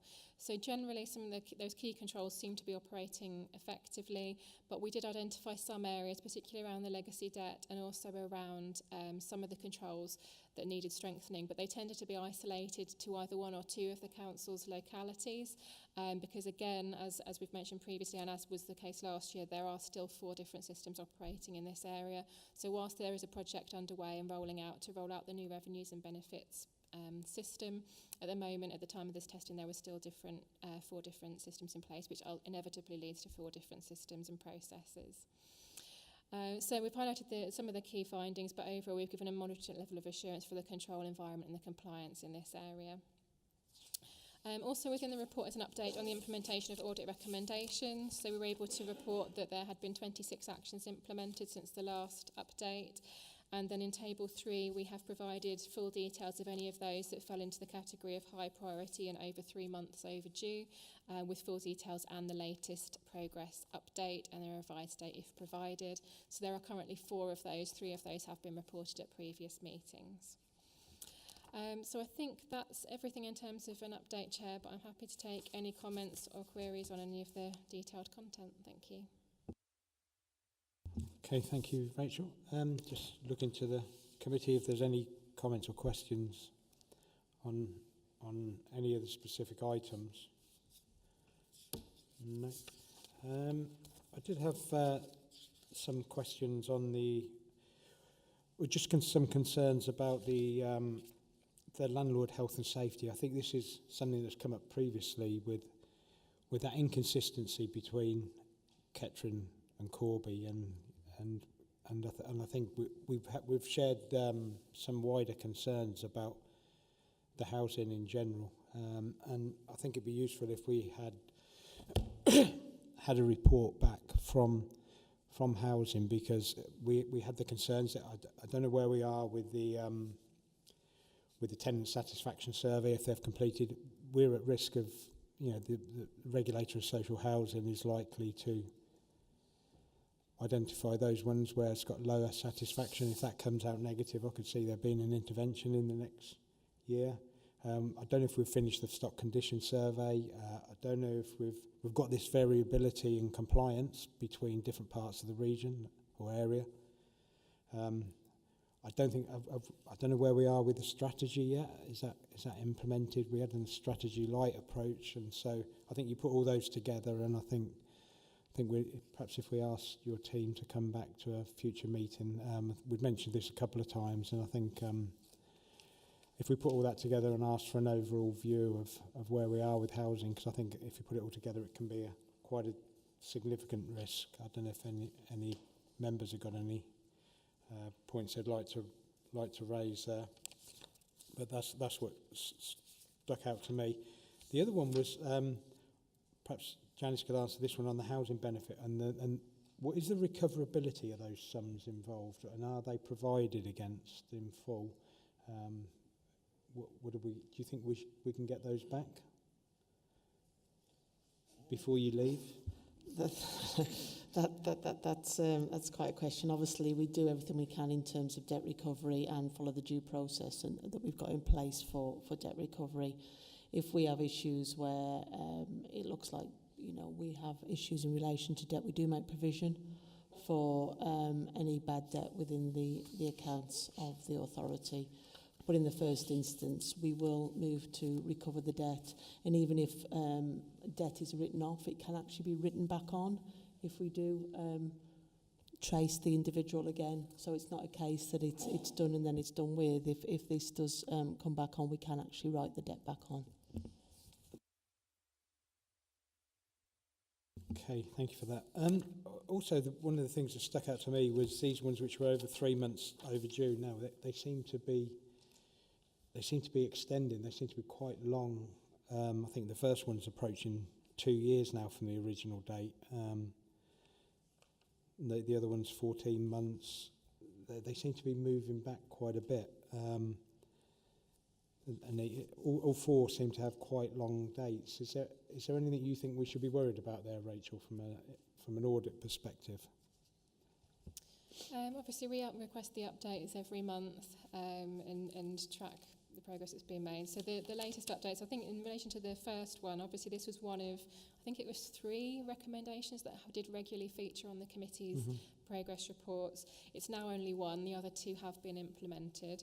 I think this one now hinges on that full joint review of the ICF, the Intelligent Client Function, with West. So I think that one we're probably reliant on partners as well to be able to progress that further.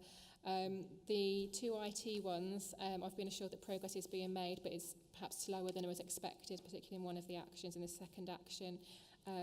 But the dates on one of them has actually been brought forward from the last update. So I am assured that progress is being made on those, and obviously we'll continue to monitor them as well in the future audits. And obviously with the first one as well, just mentioning there was an inclusion in the audit plan that's been approved today around the ICF as I think it was a Q1 review, so we will be following up on that action as part of that review as well. Okay, thank you for that. That's obviously that one's fairly near in the future. David, do you want to make a comment there, please? Yeah, just on the intelligent client functions, that is a piece of work which is progressing at the moment. Myself, Sanjit and Mark from Janice's team have been working on assessing where we are. West colleagues are doing the same at the same time, looking at the different contractual requirements and the expectations of the ICF as well. And we're developing a principles paper to look at how we reach assurance around that. So it certainly feels like in probably the last 2 months that has progressed quite significantly. Thank you for that. That's helpful. Councillor Anslow and then Councillor Hakewell. Yeah, picking up on what you were saying about housing, I do think there's a need for a report on that because although work has started on the private sector, which is, let's face it, a huge area of housing in NNC, because half of NNC don't have their own stock. So Wellingborough, East Northants. So it's private housing or it's social housing providers. So although you've started, the feed work started, hopefully by the next meeting, maybe, I don't know, fairly soon. And there needs to be some sort of update, really. Yeah, we'll ask perhaps David to come back to us on that and what's reasonable to report to us back on that. For the next one to be ideal, but... Through you, Chair, if that's okay. So I just need to be slightly careful. So private sector landlords no longer sits within my remit, so it sits in regulatory services.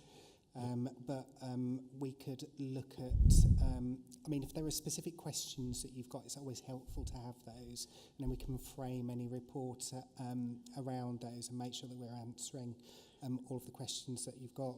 But around the points which you've already made around landlord health and safety, the differences between the two areas, and what we're doing to bring that together, I can certainly bring a report back to provide updates on that. Yeah, and it was all those regulatory social housing, stock condition survey, tenant satisfaction survey, housing strategy, because the housing strategy would be an entire Northants one, not just Kettering Corbett, but the whole thing. So that just bringing that together holistically, I think, would be very, very useful. So I've got some questions. Go to Councillor Hakewell. Sorry. Thank you, Chairman. Always interesting to see that the legacy councils had 2.2 million of that. There were problems in all councils.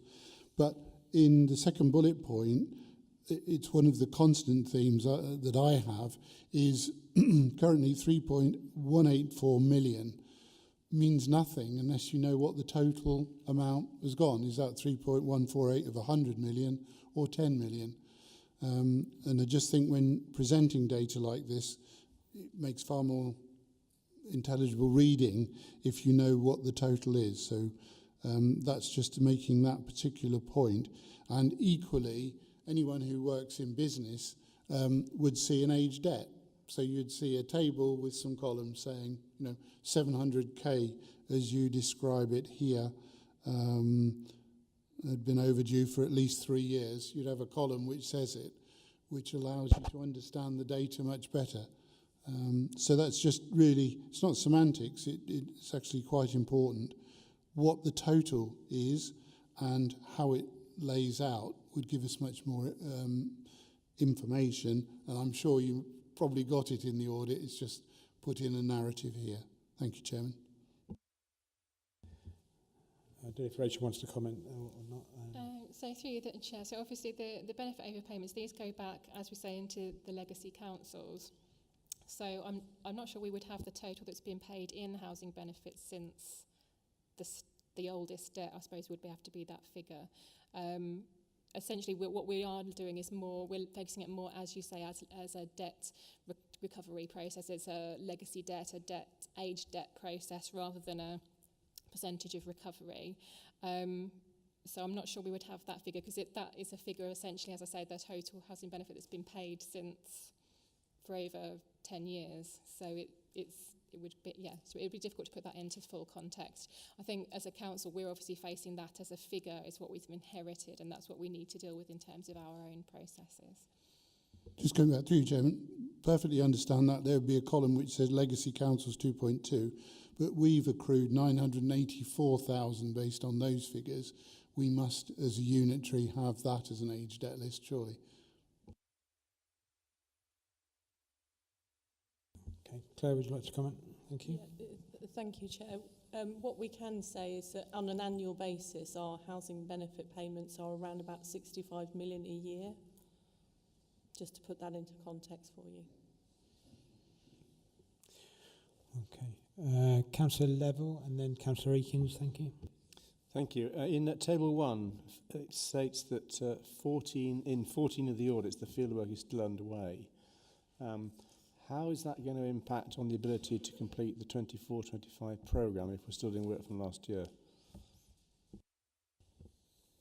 Through you, Chair. So, as I say, this is produced as at the time of the paper, so in March, and as a number of the audits have moved forward since then. And obviously we've got the plan for 24-25 signed off today, so we can make a good start on that. So there will inevitably be some audits that have flowed into the new year, and that obviously will have an impact on the resourcing. We've also had, as mentioned earlier, the pay and grading has resulted in some diverting of resources in the end of Q4, which has delayed some of these being fully concluded. So it will unfortunately have an impact on the starting of some of the new Q1 audits, but hopefully we'll be able to manage that. There's always some, it's never a clear cut-off on the 31st of March. There's always a little bit of carry forward. Okay, thank you. Councillor Eakins. Yeah, thank you, Chair. A few years, you always say there's never such thing as a stupid question, but just to David and Neil, in my time as electrical engineer, is that we use RAMs, which I'm pretty sure that everyone does, risk assessment and method statements, to carry out certain procedures.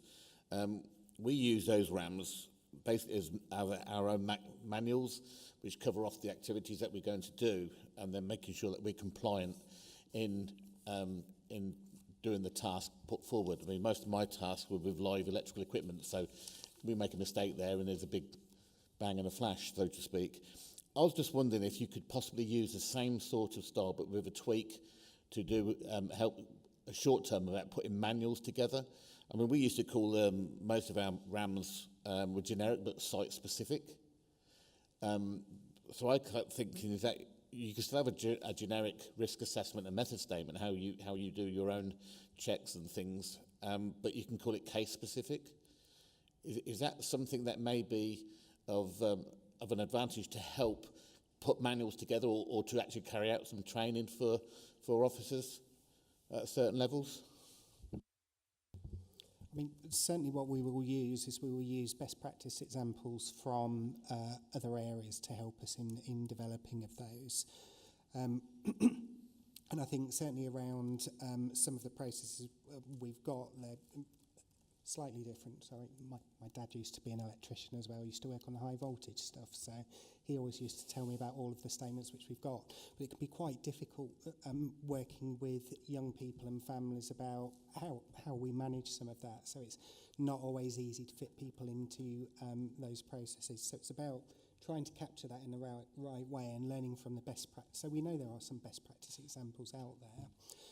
We know that there are some local area partnerships that have achieved the highest rating which they could on, for example, their special educational needs in partnership inspections. So absolutely, we will be looking at those examples, looking at some of the evidence which is provided by the LGA as well in their best practice examples to help develop that. Then there's some of our procedures, as Neil's already referenced, are connected to things like the systems that we've got. So we have to replace the system before we can fully implement some of those procedures correctly. So absolutely always willing to look at other examples of the way things are done in order to try and give us ideas about how we can improve them. Ordinarily, what we would do is look at those best practice examples that we can get from other authorities, other partnerships, and from sector organisations like the LGA. Thank you. I've just got a couple of questions for Rachel. I wonder if you could confirm my interpretation's correct or not. When I'm looking at this, I'm interpreting that we're on track to be able to give an overall opinion as expected. Is that correct? There's nothing that could lead us to the conclusion that we won't be able to have sufficient audit evidence there. Yes, Joe, I'm happy that I will have sufficient basis to reach the audit opinion, and hopefully that all of the audit plan will be completed in time for that paper, if not the vast majority. Okay, thank you. And then obviously one area of concern of this committee was over the Children's Trust and their internal audit approach, and we met up, and I think I briefed the committee on, we met up with them earlier on this year, and they gave us some assurance about the level of work that they were going to get completed by the year end, end of March. I wonder if you could tell us how many they've done, what there is to do. Was there any significant outcomes from them? And then I think it would be useful if we invite the head of internal audit from the West to come and present to the committee, because there's been quite a I think it's about 7, something like that, audits. You can perhaps confirm that, Rachel, that they were going to do, and then we're going to rely on them. And I don't know what all the findings are, but if they're adverse, we want to want to know and understand. So it'd be useful, I think, if I asked Raj to ensure that that head of internal audit from the West is invited to the next one. I know the previous head of internal audit did. Let's hope this one will as well. If you could answer those bits about what they've done and what they've got to do, and anything that they've found to date, would be useful. Thank you, Chair. So, as you say, there were 7 audits I've been confirmed were being completed as part of this 23-24 audit plan for the Children's Trust. So, of those 7, we have 3 that are now at final report stages, which a copy has been sent to me. I have been assured, as at the 25th of March, that all of the others are nearing completion. I was advised that fieldwork was complete on 3 of the other reports, and 1 was nearing completion in terms of field work. So I would hope to see the reports from the rest of those, and I'm hopeful that we will get those final reports in time to inform my annual opinion and report to the committee for the next committee meeting. And obviously I'll be asking to try and get that update and make sure that is in line with our reporting times. In terms of those reports that have been finalised, I haven't seen any that's identified any significant weaknesses at this point. The latest report that I've seen was in relation to the medium-term financial plan. There's also been a report on the Ofsted Improvement Plan monitoring and the procurement of the new children's case management system. So those are the 3 reports we've received so far. Obviously, one of our key risks is the finances of that organisation. So I would expect there to be significant mention of that in the medium-term financial plan. What were the key points in the audit they did on the medium-term financial plan, if at all? Sorry. So in terms of the assurance opinions that were given, they gave a good level of assurance for the adequacy of the system that was in place for the medium-term financial plan, and a rating of satisfactory, which is our mid-range equivalent of moderate for compliance. And this was based on, they acknowledged the overspend in the current financial year, or the 23-24 financial year, but on the basis of some of the particular factors that they've gone into detail in their reports, they felt that they were still able to give the good and satisfactory assurance ratings. So yes, obviously I'm hopeful that all of this will feed into our assurances, which we can then share with the committee as well. It's difficult for you to answer with that. Yeah, I think it would be useful if that head of internal audit comes and he would have had the insight and signed off on that, and that would be really helpful for us. And so I don't know if there's any more questions on this agenda item. If not, the recommendation is that we note the progress report attached as Appendix 1 and consider the main issues arising. If somebody, Councillor Marks can propose that, and Councillor Jelly could second it. All those in favour, please show. Thank you.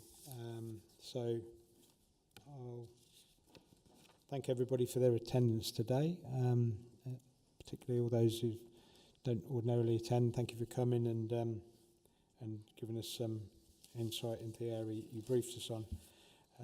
If the committee could stay behind, because we're having a private session initially with the external auditor without officers present, and then with the internal auditor without officers present. So thank you very much, and we'll bring the meeting to a conclusion, and thank you all.